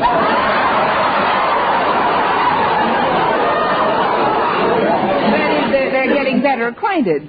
I wouldn't be a bit surprised if he's asking her out to a dance. That'd be quite a sight.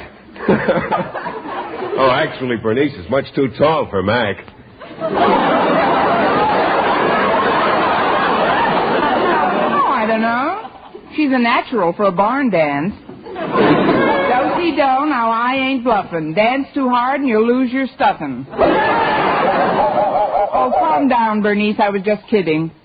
Now that we've got her, Miss Brooks, where are we supposed to take the turkey? To the Conklin's backyard. Mr. and Mrs. Conklin are attending a tea party, so it won't spoil Mr. Conklin's surprise. Will Harriet be there to give us a hand? Uh-huh, and so will Walter. He's bringing his AXE. How do you like that? She can spell, too.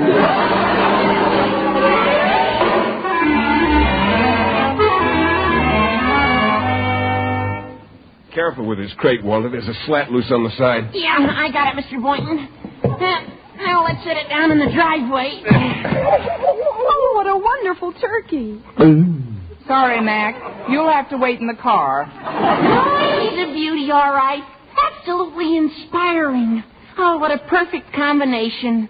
The lovely, graceful neck of a turkey and my trusty Boy Scout hatchet. What a charming thought. You've been seeing too many kid shows on television. But if it has to be done, the quicker the better. Right you are, Miss Brooks. Want a blindfold turkey? No, but I do. Look out, she's getting away. Grab her wings, Walter. She's heading for the house. Oh, I missed her. Oh, Miss Brooks, do something. Don't look at me. I'm on her side. She's going through the dining room window. What made her do that? Maybe she wants to try on one of the platters for size.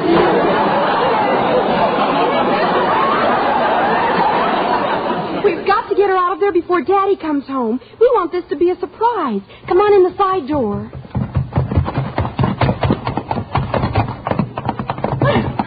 Where could she have gone? She doesn't seem to be in the dining room anymore. Maybe she went into Daddy's study. You look in there, Harriet, and Walter, you try the kitchen. But where are you going to look? I'll take the closet with Mr. Boynton.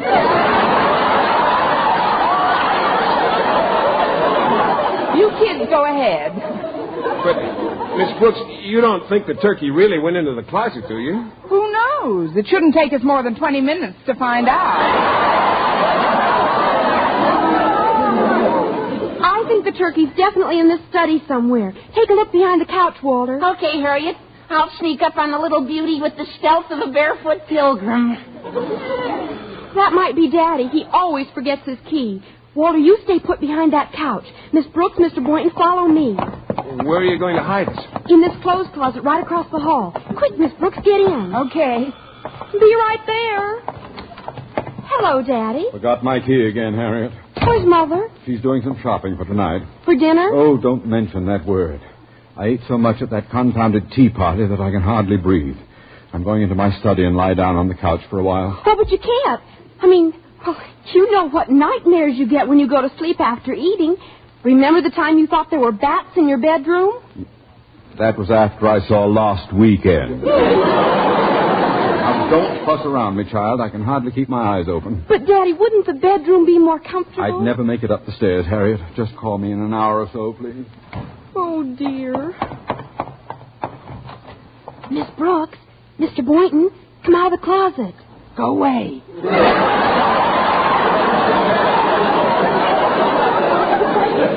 Did I hear your father say he was going to take a nap in the study, Harriet? That's right, Mr. Boynton. And I'm almost positive the turkey's in there. Well, we can't be sure. I'm going to look around the back of the house. Okay, Mr. Boynton.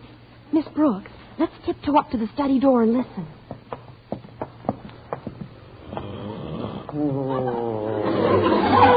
He's asleep already, thank goodness. Well, let's open the door then. Take another peek. Look, Miss Brooks. The turkey just came out of that closet. She's walking toward the couch. Now he's starting to wake up. Daddy's looking at the turkey. Now the turkey's looking at Daddy. I wonder which one will scream first. What's that? Oh, it's a nightmare. I should never have tried to sleep after all that food. Look, turkey. Nice turkey. I know you're not there. But please go away. You stay here, Harriet. I've got an idea. Mr. Conklin. Hello, Mr. Conklin. What? Miss Brooks, is that you? Are you really here? What's the difference as long as it's a nightmare? I heard you moaning in your sleep, sir, and I thought maybe... Never mind what you thought. Get this turkey out of my study. What turkey?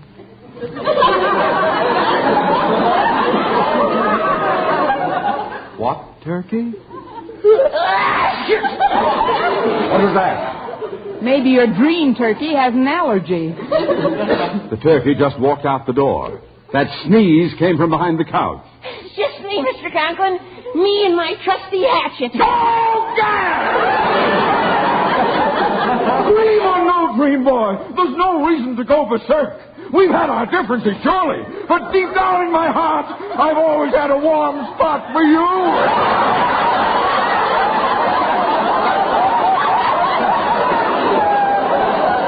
Please, Mr. Conklin, don't get hysterical. Why don't you lie down and close your eyes? How can I close my eyes with Walter standing over me with a hatchet? Walter? Walter who? If I don't call my doctor when I wake up, I'll never go to sleep again. Oh, well, I might as well relax. That's the idea, Mr. Conklin. Take a nice, long snooze. Miss Brooks, Bernice just ran out in the backyard and... I beg your pardon, Mr. Conklin. I didn't mean to disturb you. Oh, that's all right, Boynton. You'll disappear in a few minutes. Disappear? Mr. Conklin's been dreaming, and let's keep it that way. It's all right, Miss Brooks. The turkey ran right into our garage, and I closed the door. What's going on here? We just wanted to surprise you, sir. May I say, you have? Please don't be angry, Daddy. Miss Brooks saved us a lot of money by getting a live turkey. I only gave her $5. $5? Yes, sir. You see, you're not going to be alone after all. That was the surprise Harriet planned. Not only is your mother-in-law coming down for Thanksgiving, but we're all joining you, too. And now I have a dispatch for you. After the tea, I saw my doctor, and he put me on a strict vegetarian diet. Harriet and her mother are going to spend the holidays with Granny as planned. As for you, Miss Brooks, kindly hand over the $5 my daughter gave you. But we paid that for the turkey. You can have the turkey. All I want is my money. But we can't get a refund now. The used turkey market is shot to pieces. What will Mr. Boynton and I do with an entire turkey? That, Miss Brooks, is your concern. For once, I might add, the joke is on you.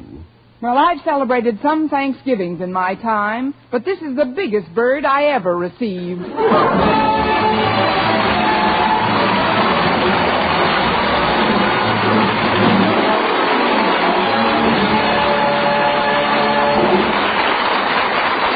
Eve Arden returns in just a moment, but first... Dream girl, beautiful luster cream girl. Tonight? Yes, tonight. Show him how much lovelier your hair can look after a Luster Cream shampoo. Luster Cream, world's finest shampoo. No other shampoo in the world gives you Kay Daumit's magic blend of secret ingredients plus gentle lanolin. Better than a soap, better than a liquid. Luster Cream is a dainty cream shampoo. Leaves hair 3 ways lovelier. Fragrantly clean, free of loose dandruff, glistening with sheen. Soft, manageable. Even in hardest water, Luster Cream lathers instantly. So gentle, Luster Cream is wonderful even for children's hair. Tonight? Yes, tonight, try Luster Cream shampoo. Dream girl, beautiful luster cream girl. You owe your crowning glory to lost cream shampoo. And now, once again, here is Eve Arden. 70 little children in one classroom. That's the kind of critical situation your community faces, unless it can recruit new elementary school teachers immediately. Our increased school population also needs urgently more buildings, more textbooks, more supplies than ever. Better schools make better communities. So for improved educational facilities, join and work with your local civic groups and school boards.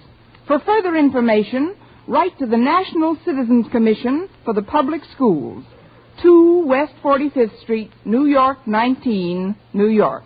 Good night.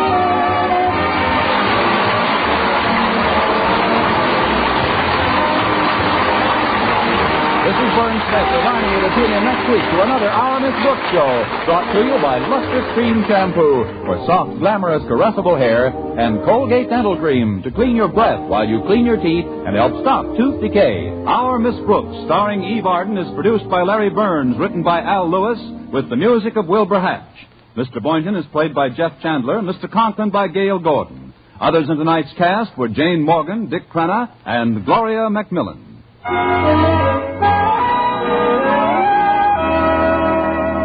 Doctors prove Palmolive soap can bring you a lovelier complexion in 14 days. Yes, 36 leading skin specialists proved in tests on 1,285 different women that Palmolive soap facials using nothing but Palmolive brought new complexion beauty to 2 women out of 3.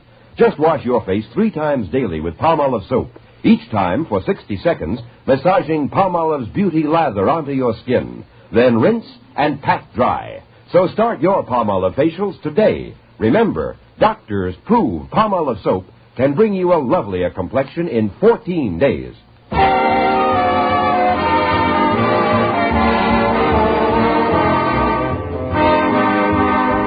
If you like mysteries that are as full of chuckles as chills, be sure to hear Mr. and Mrs. North every Tuesday over this same network. Don't miss the exciting and laughable adventures of these amateur detectives. Hear Mr. and Mrs. North every Tuesday night. And be with us again next week at this same time for another comedy episode of Our Miss Brooks. Bob Lamont speaking. Stay tuned now for Jack Bennett. CBS, the Columbia Broadcasting System.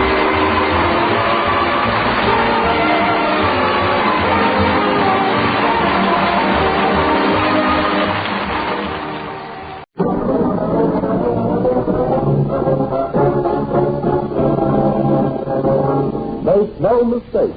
Of all leading cigarettes, one and only one is recognized by eminent nose and throat specialists as definitely less irritating. That one cigarette is Philip Morris. Johnny presents the Milton Berle Show.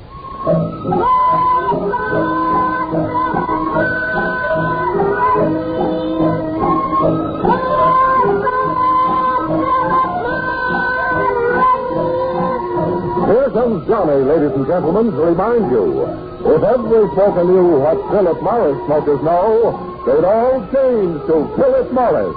Yes, they'd all.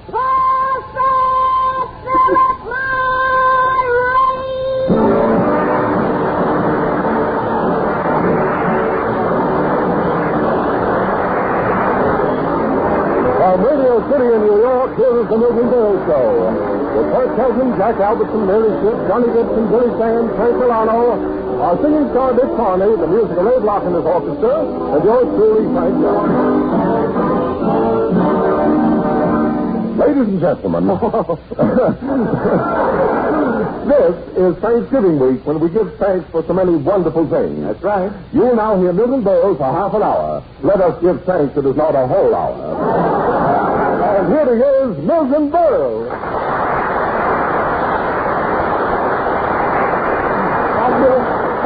Thank you.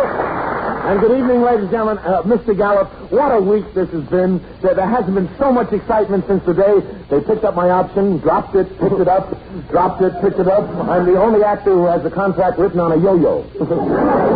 backslidden tongue yo-yo. That was nothing. What a week. What a week this has been. First there was the royal wedding of Elizabeth and Philip, and what a wedding cake they had, 20 feet high. And standing on top of the cake, they didn't have the ordinary little wax figures of a bride and groom. They had the real thing, Tex and Jinx. Bob Hope, he was in England. How do you like that? They ask us for gold, and all we can give them is hope. They ask us for gold. Look, I don't mind if you don't laugh. But don't hit the S's. They had nothing to do with the script. Honest. Burl, will you cease this inane chattering and get on with our Thanksgiving program? You're right, Mr. Gallup. This is Thanksgiving week when we should all count our blessings. What have you to be thankful for this year, Mr. Gallup? Nothing. Nothing? Why, that was nothing. You have loads of things to be thankful for. First, you should be thankful that you're alive. No, let's start with something we're sure of.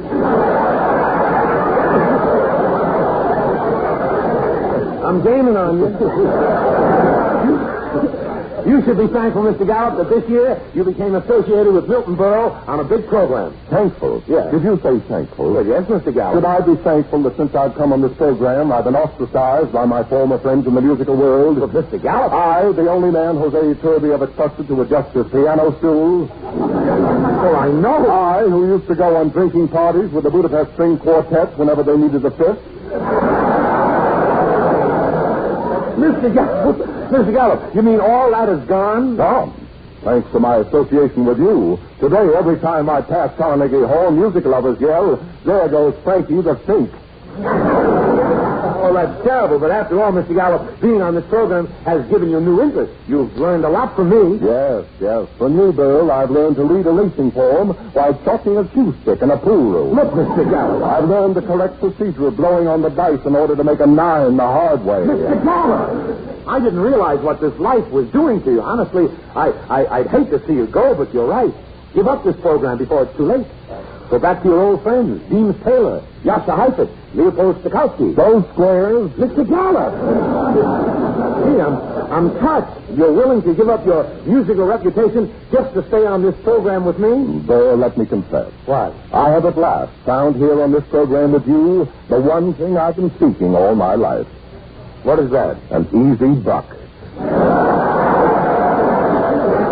Well, that makes two of us. So before somebody gets wise, let's get on with the program as we salute Thanksgiving.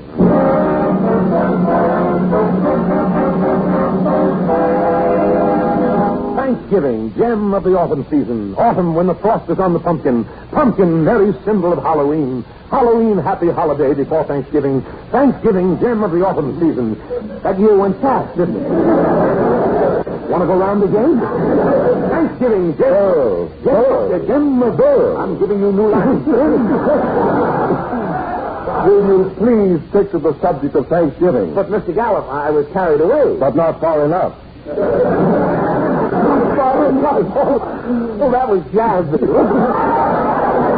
Gee, Mr. Gallup, you're getting to be a regular Tony One. Ladies and gentlemen, we want to help you with your Thanksgiving problems. Well, many people have their Thanksgiving dinners in restaurants. Now, just keep in mind that when you order, do it in a cultured, well-modulated voice. That's what I should do?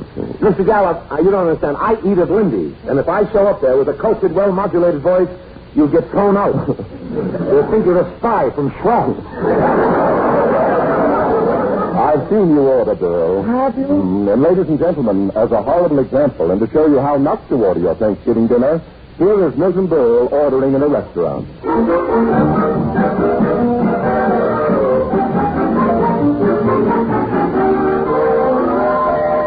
Waiter!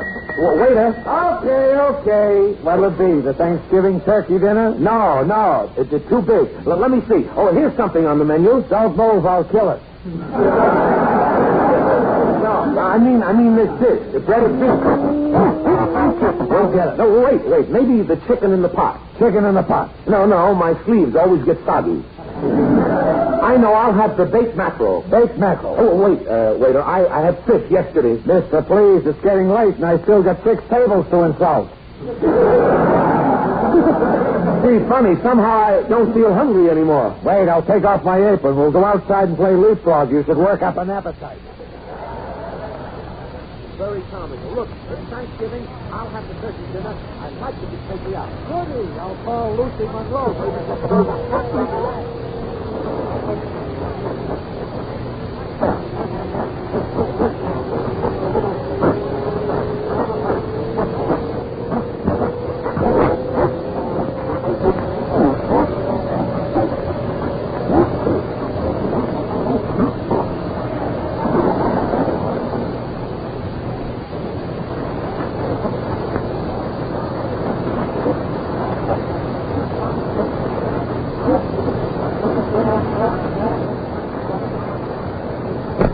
You didn't mention Rutabaga, did you?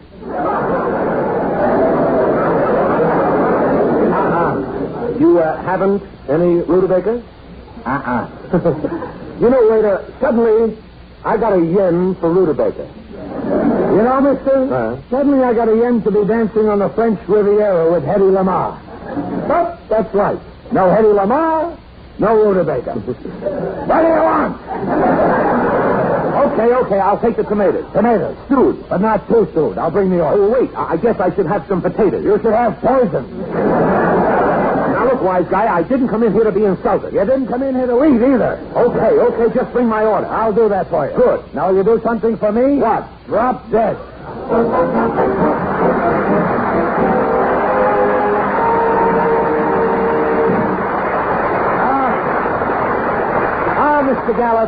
Mr. Gallup, Thanksgiving has its romantic side, too. Can any man forget how important Thanksgiving was? When you took that one and only girl to the Persian room where that Frenchman, Jean Sablon, used to sing in Armenian. He used to sing...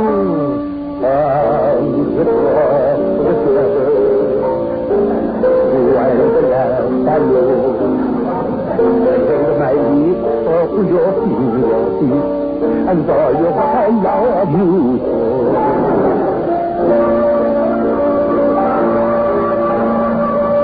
Just don't play with your knuckles, kid.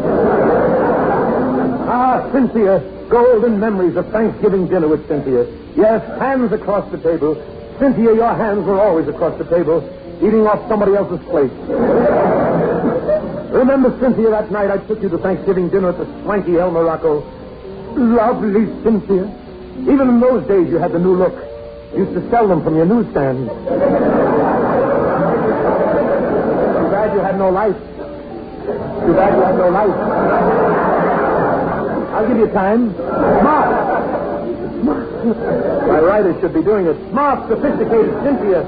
No one could wear a large diamond the way you did. Fit right in the hole in your head. Oh, that's a good one, isn't it?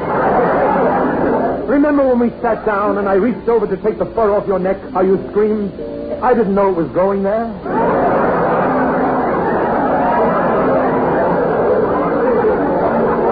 Cynthia, you were in high society. You came from the smart horsey set, especially your teeth. They were the horsiest set I've ever seen. I'm only kidding. Your teeth were pearls. And the next time you see pearl, give them back to her. And they say in the little way that you belong to me.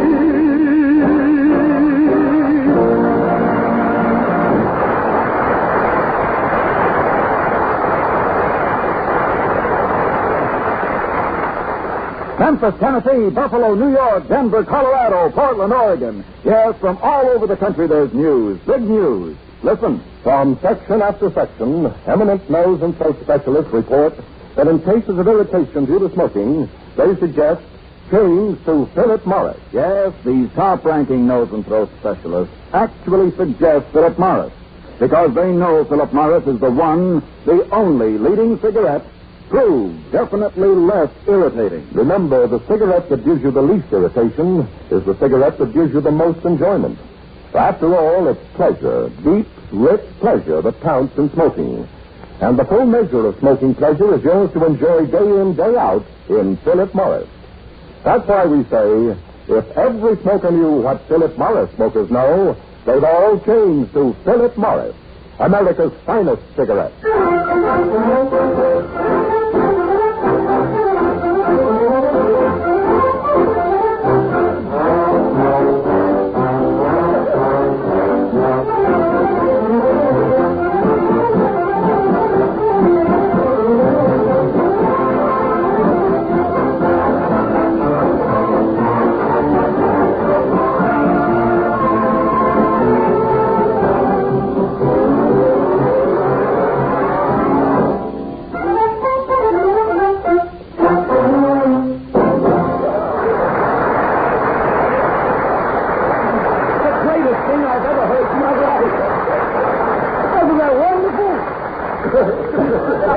Wonderful. It was nice.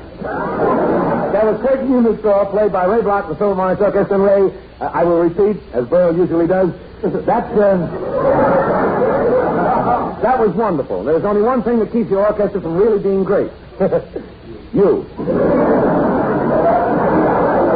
Good old Ray. Every week I kid around and make insulting cracks about the music. Well, tonight, Ray, I'm not kidding.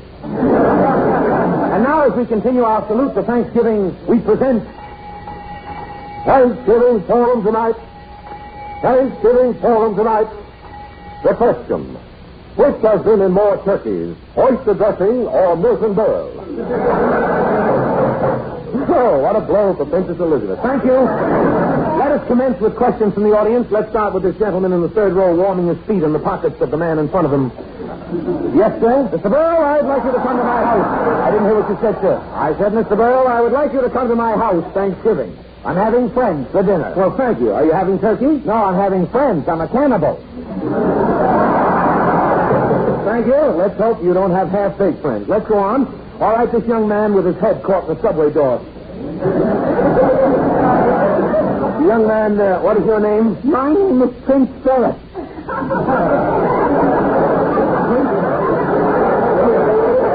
Did you say Prince Philip? Yeah, but I'm not the one who just got married. Oh, I know. Prince Philip ain't my real name. They only called me that until my oldest sister got married. Let's see, what's your real name? Margaret Rose. All right, Maggie, you have a question about Thanksgiving? Yeah, I'm a soda jerk. Why can't I have Thanksgiving Day off like everybody else? Well, Why do I have to work while everyone else is having a good time? That's not... What's the matter? Ain't I a human being? Don't I enjoy a holiday? Yes, but Oh, sure. Why do you care if I'm working as long as you're stuffing your fat face? Come on, look. put a honest on me and work me like I'm a mule, why don't you? But I... Put me in jail, and when you're tortured yourself, throw me a bone. Please. I set up your dirty slave driver.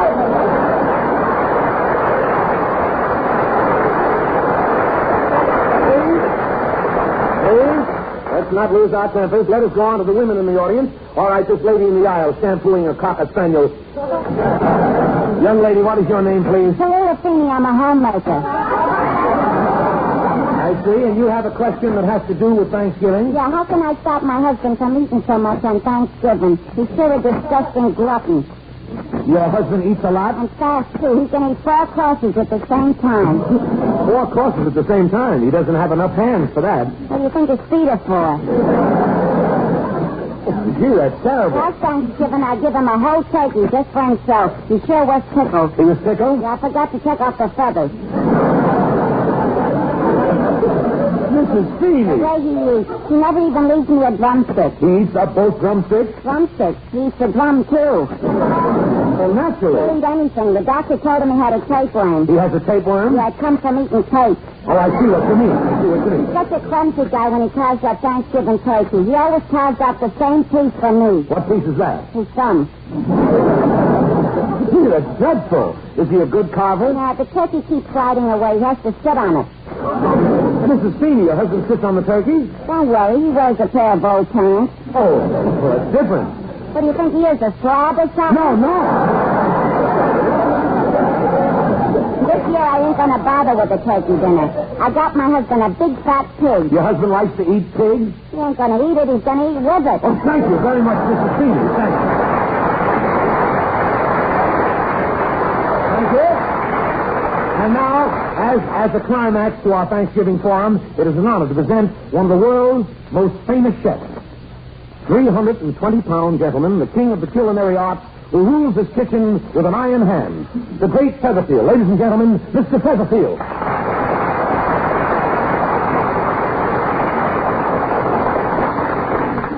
Thank you, Mr. Berle.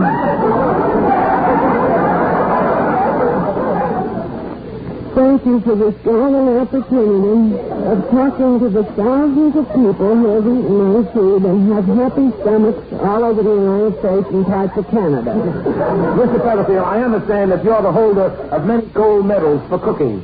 How about that? I don't know. Mr. Berle, I just won a $1,000 prize for my latest dish. I see. What is it like? It's heavy meatballs flanked by pork sausages, garnished with salami ends, all resting in a steaming nest of chili. Mm-hmm. I call it the Featherfield Atomic Bomb. Who gave you a $1,000 prize for inventing that? The makers of Tums.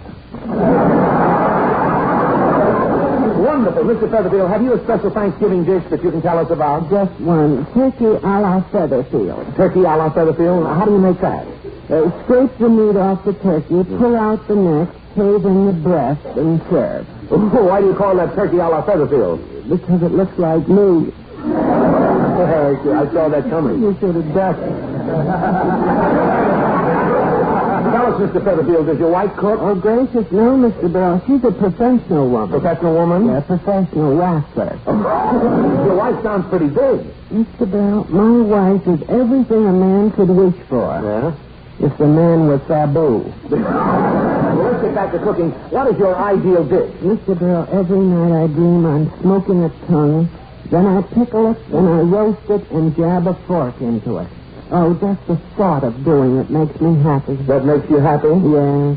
It's my wife's tongue. Well, thank you very much, Mr. Featherfield.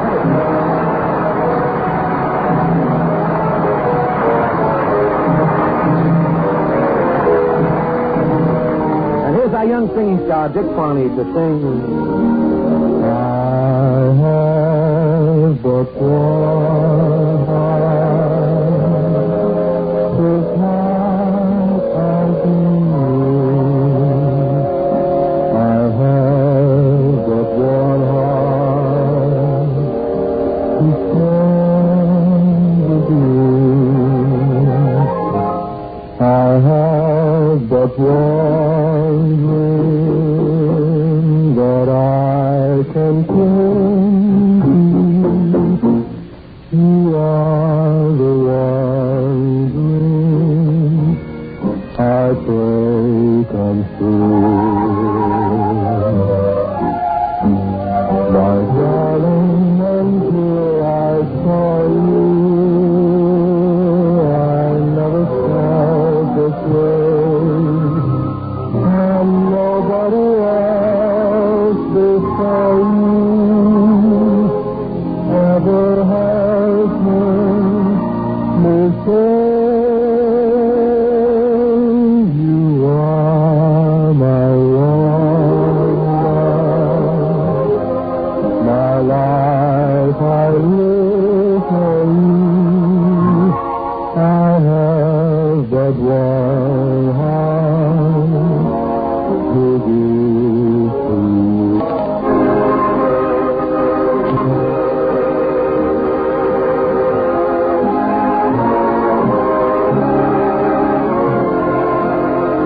I have but one heart to give to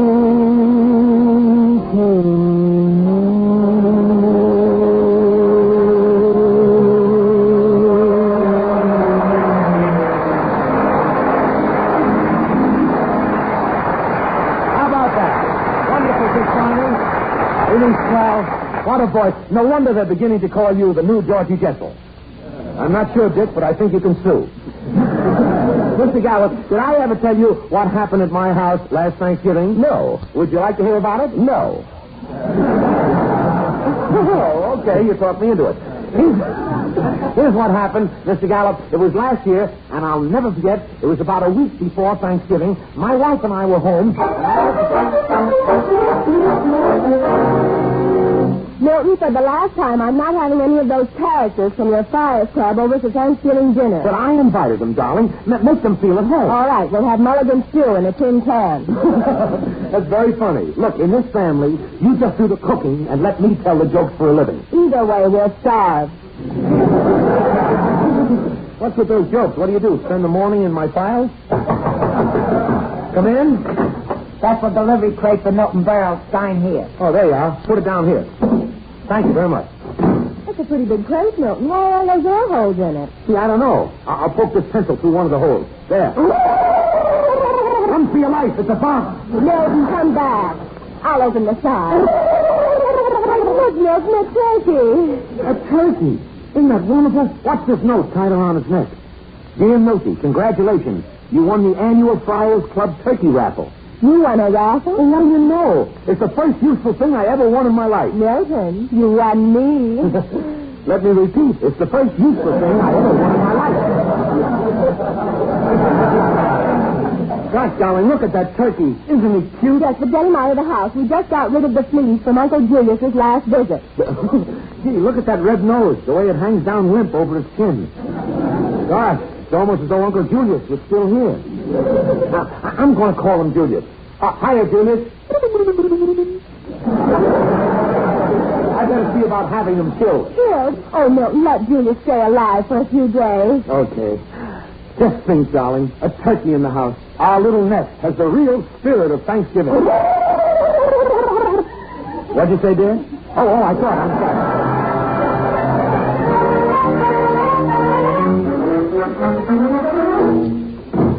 Hello, dear. Hello, Milton. Well, dear, tomorrow's Thanksgiving and... Darling, what's that? You're knitting. It's a little garment. Yes. Oh, sweetheart, you didn't tell me. Oh, God, this is wonderful. Darling, you better lie down. Milton, stop getting excited. But you're knitting. It's a sweater for Julius. Yeah. A sweater for a turkey. My toes are hanging out of all my socks and he knits sweaters for turkeys. But Julius is different. He has a real personality. That's probably the part I'll get tomorrow. Isn't he cute over there, sleeping on my camel's hair coat? Oh, brother, wake up, Julius. Julius, wake up. Oh, boy, look at those drumsticks. Wake up, Julius. In a little while, you're going to get taken away by the butcher. The butcher?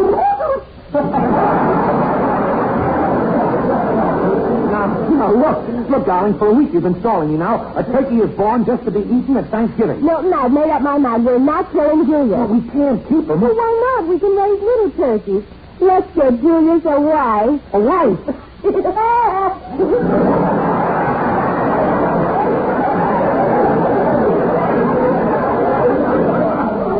This is ridiculous. When the butcher comes, Julius goes with him. No, he's like one of the family. I've been teaching him tricks. You should see the way he can spread his tail and growl. So what? So can you do it? Listen.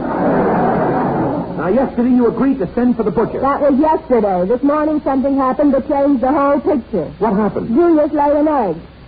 Julius laid an egg? And you can't kill a mother. Now, look, darling, I don't want to argue anymore. But, come in. Got the turkey ready, Mr. Berle? Ah, the butcher. The butcher? Okay, butcher, take him away. Milton Berle, as soon as goes, I go too. We're both mothers. Quiet. Now, butcher, get going with this turkey. Come on, Julius. Goodbye, Julius. Goodbye, Julius. Easy, dear. Julius will be back tomorrow, clean, plucked, and frigazine.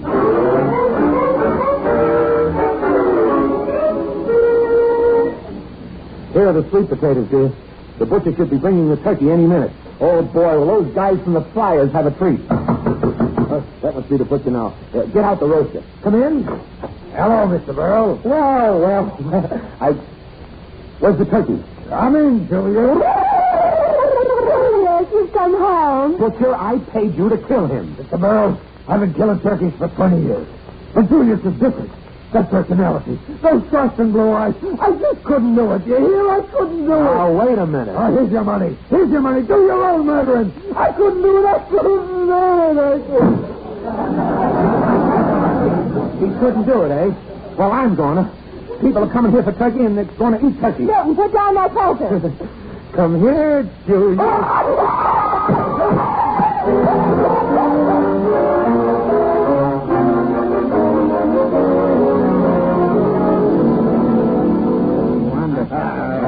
Oh, boy, I'm really stuffed. Nothing. Only you could think of a Thanksgiving dinner that's different. 5 courses, all beans. Care for some more beans, Jack? Don't mind if I do. Yeah, more beans, Phil? Don't mind if I do. How about you, Julius? More beans? Thank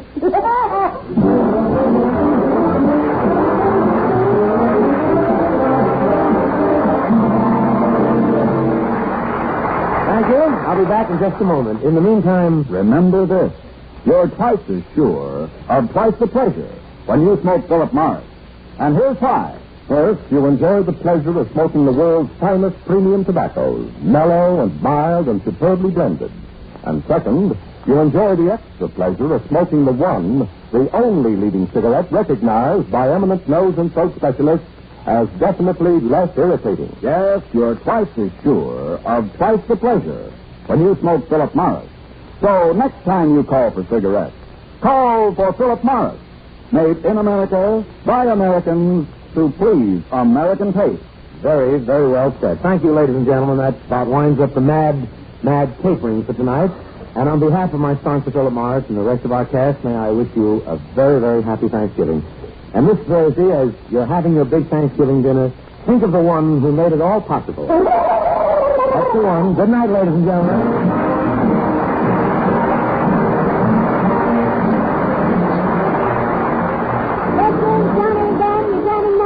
Thousands of store windows and counters all over America. Look for me. I'll be waiting for you. Come in and...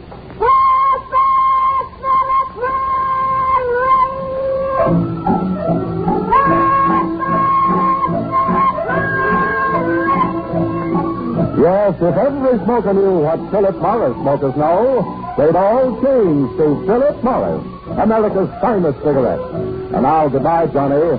See you next Tuesday, same time, same station, when Philip Morris will again present the Milton Berle Show. Until then...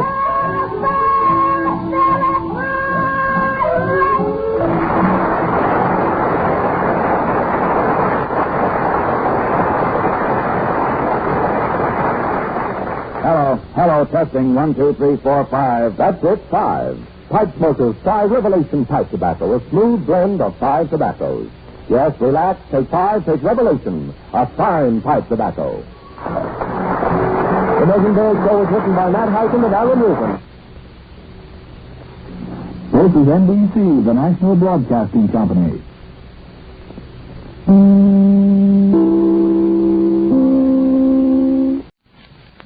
Daddy! Snooks, be quiet. Why? The program's going on the air in a second. How do you know?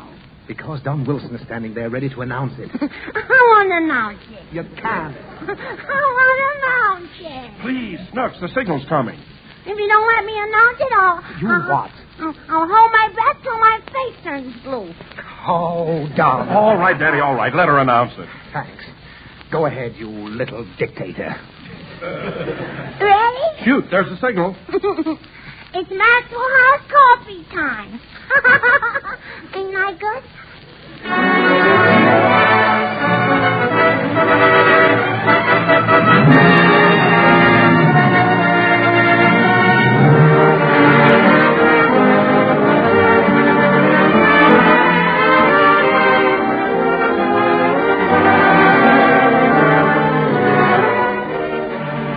And tonight, the first thing on our menu is Maxwell House coffee. Yes, this is coffee time.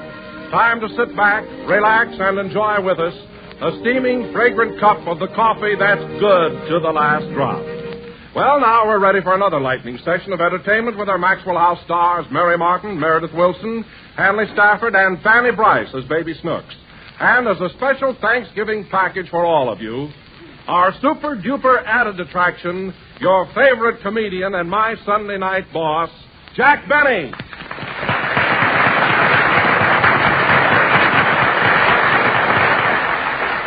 All these wonderful personalities in addition to your regular host and smooth-singing master of the festivities, that engaging young Merry Andrew, Dick Powell.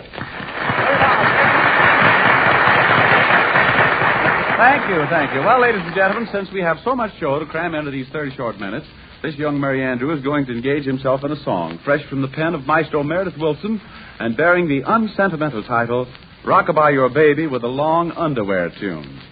I assume no responsibility for the music and lyrics. My job is to keep it on key and make it come out even with the orchestration. Diffie, if you please.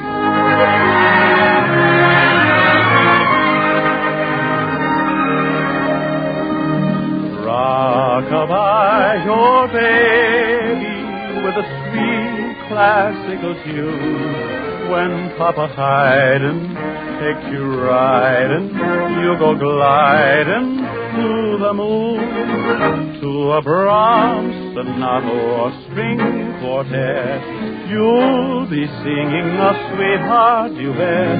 So rockabye your baby with a sweet old, dear old classical tune. But the kids' vocabulary nowadays, oh, it would really curl your hair. Everything from Bach to Offenbach, they call long underwear. So rockabye your baby with a long underwear tune. When Papa Haydn takes you riding, you go gliding to the moon. Johannes Brahms sonatas and string quartets make you harder for sweetheart duet. So rockabye your baby with a long hair, long underwear tune. Johannes Brahms sonatas and string quartets make you harder for sweetheart duet.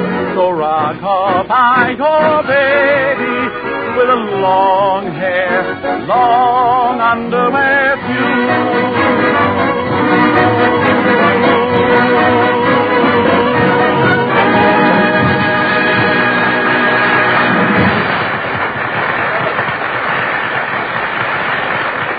Thank you, and now here's Don Wilson, who tells me his Thanksgiving dinner tasted just a little bit better this year than ever before. What happened, Don? Did you eat both drumsticks? Come to think of it, Dick, I believe I did. But the real reason Thanksgiving dinner tasted extra good this year was because... Oh, I get it. You had a double portion of pumpkin pie smothered in whipped cream. That's right, Dick, I did. But what I'm trying to say is just this. I especially enjoyed Thanksgiving dinner this year because it was topped off with a cup of the richest, most superbly delicious coffee I ever tasted. But surely, Don, this isn't the first Thanksgiving you've enjoyed Maxwell House coffee. No, indeed. But never before in all its 50-year history has Maxwell House coffee been so rich, so full-bodied, so downright delicious as it is today. You see, friends, the new Maxwell House blend is extra rich in Highland Grow and extra flavor coffees. Coffees so rare in fragrance, so vigorous in flavor, they're unlike any other coffees in the world. Naturally, these coffees have always been limited in their availability. But now we are able to obtain the great quantities we need. That's why today, every pound of Maxwell House has a richer body, a more delicious flavor than any coffees you may have ever known before. And yet, with all this extra goodness, right now Maxwell House is selling at the lowest prices in history. So this weekend, get acquainted with the new Maxwell House coffee. Join the thousands who have already pronounced it coffee at its best. Well done, Don. And now, ladies and gentlemen, going ahead. Dick, hello. How are you? Hello. Why, Jack Benny.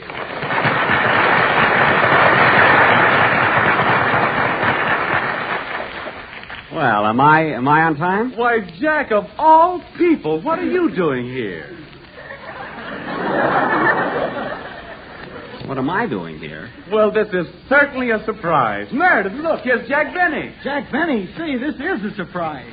Now, wait a minute. Well, you're the last guy in the world we thought... Wait a minute. Look, fellas, last week on this program, you announced that Jack Benny would be your guest here tonight. I announced it on my own show, and not 2 minutes ago, Don Wilson started off the program by introducing the cast and Jack Benny. Now, who'd you expect up here tonight? Jeannie with the light brown hair?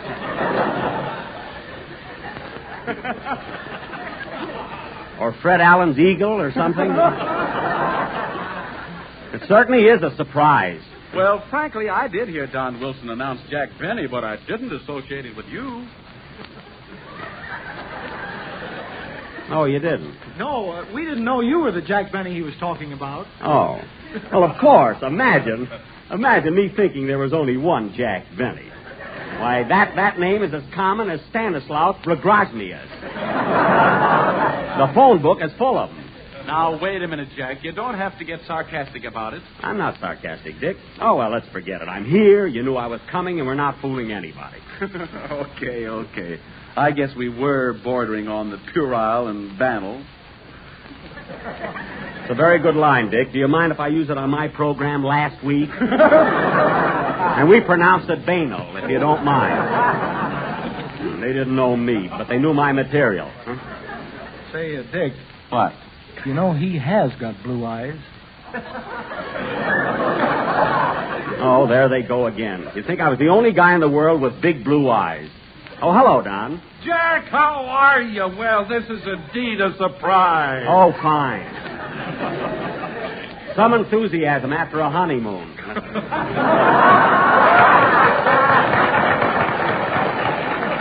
You know, Don, I just went through all of that with Dick Powell. That was our opening routine. He didn't know which Jack Benny to expect tonight. Well, I see. Well, Jack, I'm sure that Dick didn't mean to imply that your name isn't important. I think he was just preoccupied. You don't have to defend him, Don. After all, when you get right down to things, not everybody's name is Jack Benny. Not even yours. Now cut that out! You know very well, Don, my name has been Jack Benny ever since I've been in show business. Well, what was it before that? All right, listen, Don. I could use my right name, but how would it sound if I said, "Jello again, this is Radcliffe Montague talking"? Who would believe it? Nobody in Waukegan. All right, Don, just for that last remark, when you hang your stocking up this Christmas, don't expect it to be too bulky, unless your leg is in it.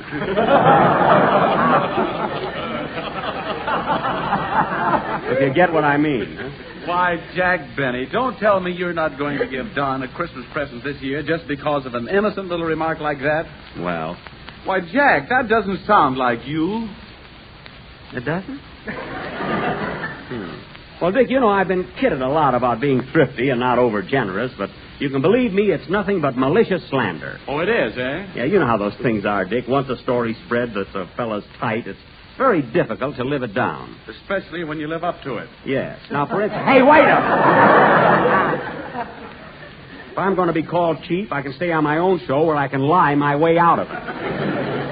In the first place, I came up here just to see Mary Martin. You did? What about, Jack? About the premiere of our picture. I want her to help me get it set for Waukegan. Say, that's the picture you and Mary made with Fred Allen, isn't it? No, that's the picture we made in spite of Allen. Boy, what a ham he is. The way he tries to steal every scene. Oh. Well, Jack, I worked in the picture with Fred Allen once, and he never tried to steal anything from me. He didn't, eh? No. In fact, he was very considerate. Whenever I did a comedy bit, Fred would turn his back to the camera. Well, he did the same thing with me, only he didn't have his pants on.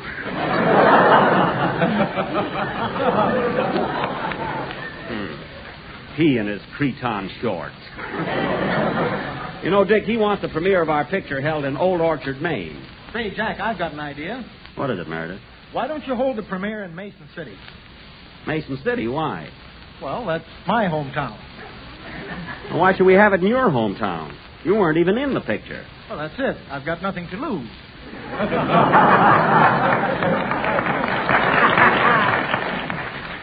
Quiet. Say, Don, where's Mary Martin? Well, she should be here any minute now, Jack. Meanwhile, sit down, Jack, and have a cup of steaming hot Maxwell House coffee with your Jell-O. Boy, what a plug. Don, you're about as subtle as Olson and Johnson. And remind me to change that to Abbott and Costello for the second show, will you? So Mary ought to be here soon, eh? Yes, Jack. Sit down while Meredith Wilson plays a number. You might as well listen to a good orchestra for a change. Yeah, you said it. What are you going to play, Meredith? Brown Eyes, Why Are You Blue? Oh, stop with that. Now, the next one on this show who says I've got lovely blue eyes will get a stare out of them for the next 10 minutes. Hey, Jack, here's Mary Martin. Mary, here's Jack. Why, hello, Mary. Hello, Jack. How are you, honey? I'm fine. Gee, you look swell, Mary. No kidding. You're a sight for blue eyes. I mean, sore eyes. Huh? Yes, sir. Well, Jack, I'm certainly surprised to see you here. You are? Yes. Isn't this dialogue right off the cob? Yes, but Phil Harris is listening in, and he'll think it's dynamite. Now, look, Mary, I came here to ask a favor of you. I want you to help me out on a little matter about our pictures. I'll be glad to, Jack. What is it? Well, I want the premiere of the picture held in Waukegan, and Fred Allen wants it held in his hometown, Old Orchard. Where's that? It's up in Maine. Oh, I know where Old Orchard is. Where's Waukegan? Listen, Mary, Waukegan was Waukegan when Old Orchard was just a couple of stumps, and Allen was one of them. But, Mary, truthfully, don't you think that Old Orchard is the wrong place to hold the premiere of a picture as important as ours? I agree with you there, Jack, 100%. Now, you're going to stick by me on this. We will definitely not have it in Old Orchard. Yes. And we'll have it in Waukegan, Illinois. No. What? I think it should be in my hometown, Weatherford, Texas. Yikes! Mary, be reasonable. What's the population of Weatherford? Oh, about 18,000 head. Head? Mary, I'm talking about people, not cattle. How many people have you got in Weatherford? I don't know. We brand everybody. You brand everybody? Yes, my heart belongs to Daddy, but my body belongs to B-Bar-H. Well, listen, Mary, let's get this settled once and for all. I'm not going to Old Orchard, Maine, and I'm not going to Weatherford, Texas. But, Jack, you might be making a mistake. Those cowpunchers are wonderful people. If they like you, they'll give you the shirts off their backs. Dick, shirts I've got. Whole drawers full of them. What do I need with shirts? But, Jack... But, Jack, nothing. I'm going to call the studio, and this time I'm going to lay down the law. I'm going to get tough. It's either Waukegan or they're going to lose me. Well, Jack... What? Before you do that, I'd like to talk to you a minute. All right, what is it? Well, Jack, I don't want to hurt you and what I'm going to say, but I want you to take this in the spirit in which it's given. Mary, what are you talking about? Well, I overheard a conversation today at Paramount between Mr. LeBaron and Mr. Freeman, and they... Yes? Well, Jack, you simply got to face facts. I know you were a big star once. What? Well, 2 years ago you were on top. But you can't stay there forever. You had to start slipping sometime. Everybody does. Everybody? Yes, Jack, even the big ones. Well, you know how it is in show business. The public is fickle. Yesterday you were a star, and today... Oh. Gee. Don't you see, Jack, you can't get tough now. Why don't you be satisfied to go along and make the best of things? Well, maybe you're right, Mary. Maybe I shouldn't call them up. The public is fickle, and every nickel counts. Say, and then...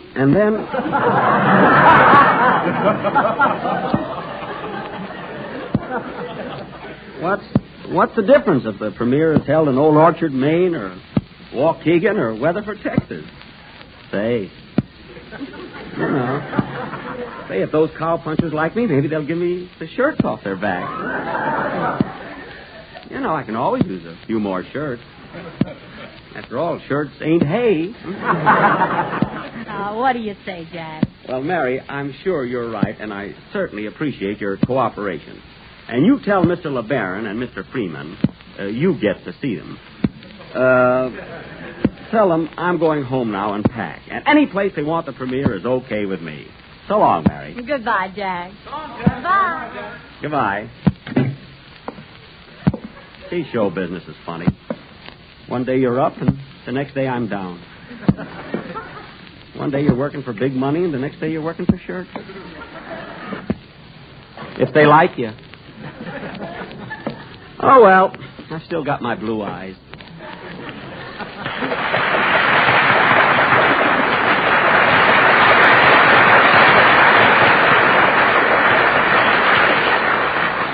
Well, that was very diplomatic, Mary. Are you ready for a song now? Ready and willing. Ladies and gentlemen, from the prolific pen of Meredith Willson comes another gem. In collaboration with Charles Chaplin, he has written for the great dictator an appealing song, Falling Star. Mary Martin sings it for the first time.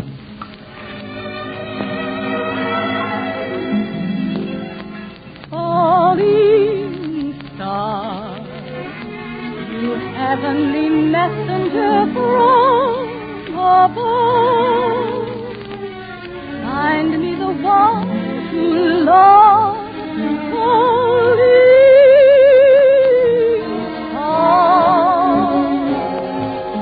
near or far, I gladly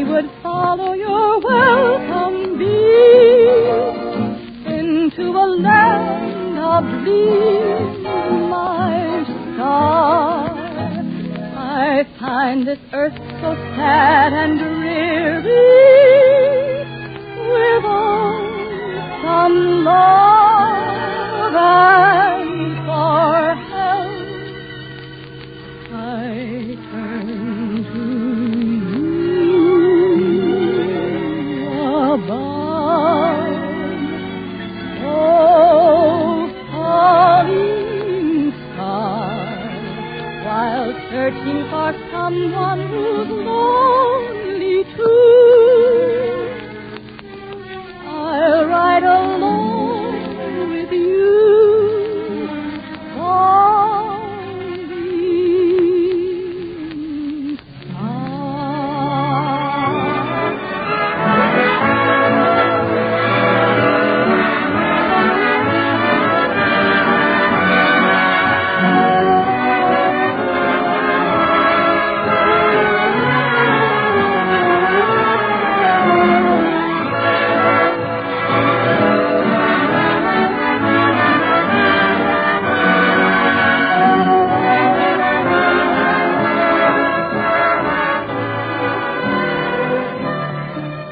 I find this earth so sad and dreary, without some love and for help, I turn to you above. The falling star, while searching for someone who's lonely too, I'll ride along with you.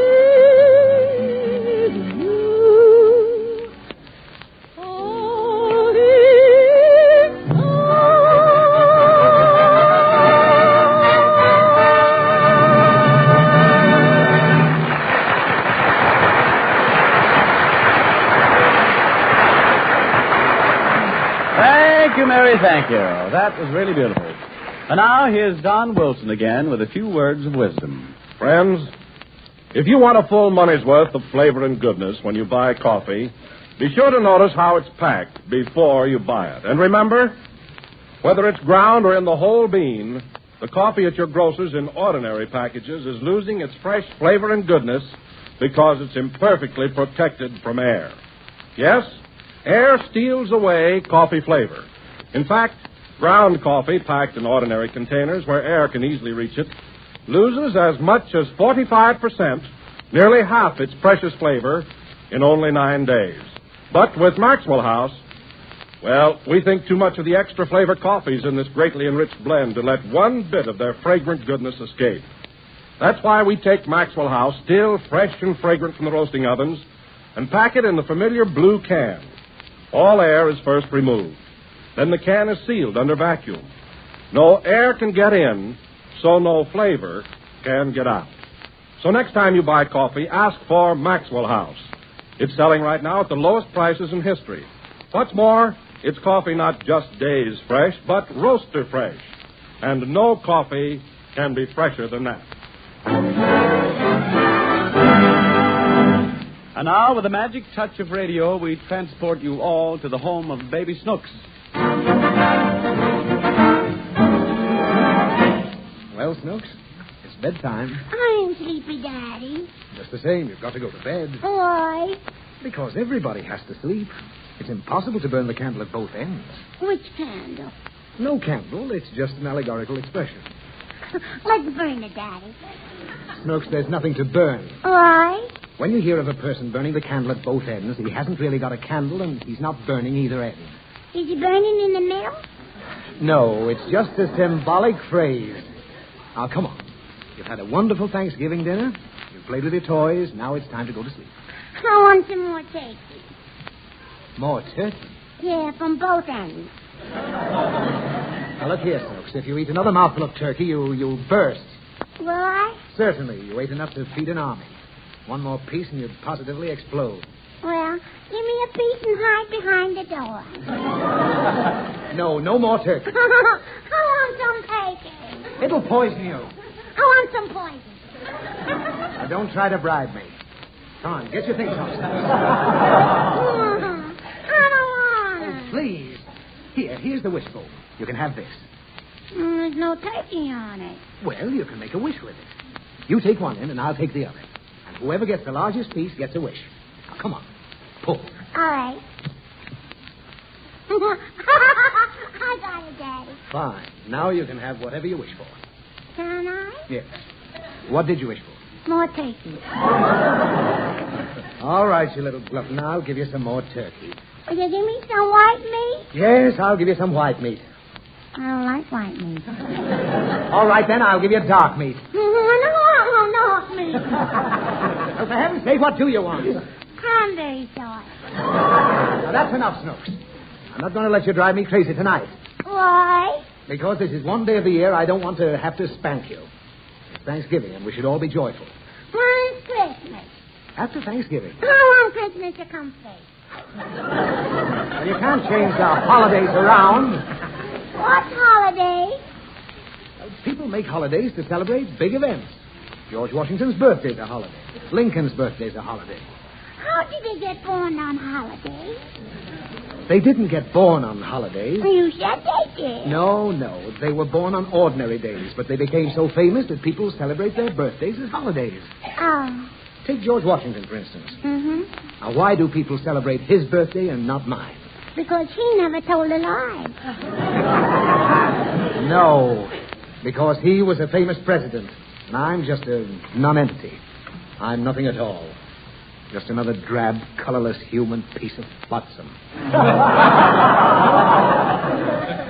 I think you're wonderful, Daddy. Thanks.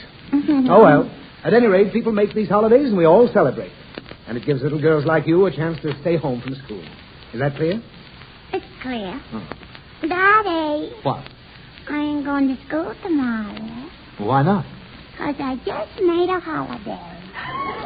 You made a holiday? Mm-hmm. Well, what are you going to celebrate? My pussycat's birthday. Oh, that's ridiculous. A national holiday is only for a great event. What did your pussycat do that calls for a holiday? She had 6 kittens. Well, there's nothing remarkable about that. Could you do it? Now, listen, Snooks. I'm trying to explain to you that a national holiday must be some great occasion, like Thanksgiving Day. What? Well, if you get undressed and get into bed, I'll tell you the whole story. All right. Well, to begin with, some states celebrate Thanksgiving a week earlier than others. Why? I don't know. You'll have to ask the president. Call him up, Daddy. No, not now. Thanksgiving used to be the last Thursday in November. That's the day when the Pilgrims landed in America. They landed last Thursday? Yes. I want to see them. Oh, you can't see them. Why? Because they're all dead. They started out for America over 300 years ago. And they just got here last Thursday? No, they didn't get here last Thursday. They got here in 1760. It was over 300 years ago that they arrived.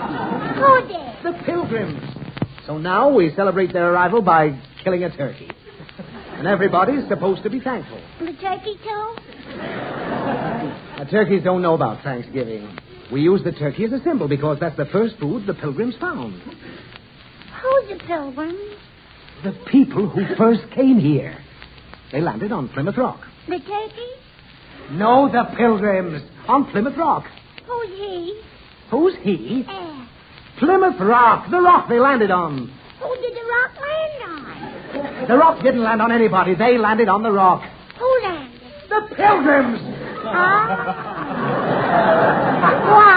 Because they'd been traveling on the ocean for over 6 weeks. And they were... Who traveled? The Pilgrims! That's why they were happy when they landed at Plymouth Rock. That's over 300 years ago. And the name of the boat was the Mayflower. Were you with them, Daddy? Oh, of course not. Do I look that old? I don't know. Well, I wasn't with them. But I'm proud to say my forefathers were. Did you have forefathers, Why, certainly everybody has forefathers. Me too? Yes. Where's the other 3? Oh, don't start that. I'm talking about my ancestors, my forebears. Your ancestors had 4 bears? Sure. How many bears did your uncle have? My uncle didn't have any bears. Nobody had any bears. My ancestors were my forebears. Understand? Understand. Well, what do I mean? Your aunt had 4 and they were all there. That's right. Now go to sleep. No, finish it, darling. Not if you're going to keep interrupting me. Will you be quiet? Uh-huh. All right. After the Pilgrims landed on the rock, they went and found a clearing in the woods. They built cabins, but pretty soon all their food supplies gave out.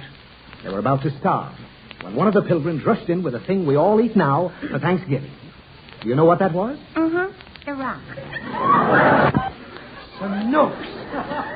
Could it be possible you don't know where Plymouth Rock is? Could that be? Could. Well, I guess that makes you the only... That's really a distinction.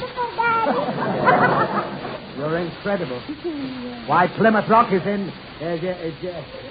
Don't they teach you anything in that broken-down school? Well, only the Plymouth Rock then. It's in Maine or Denver or one of those eastern states. I think. Anyway, it doesn't matter. Now say your prayers and go to sleep. All right, then. Dear Angel, I want to thank you for my wonderful daddy and my mommy and my little brother, and for all the turkeys here.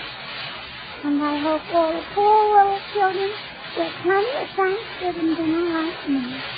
And please, dear Angel, make Plymouth Rock reunite at home. Why, Snooks, what kind of a strange request is that? Well, yesterday we had to write a composition about Thanksgiving. Yes? And that's what I put on my paper. Good night. Good night, darling.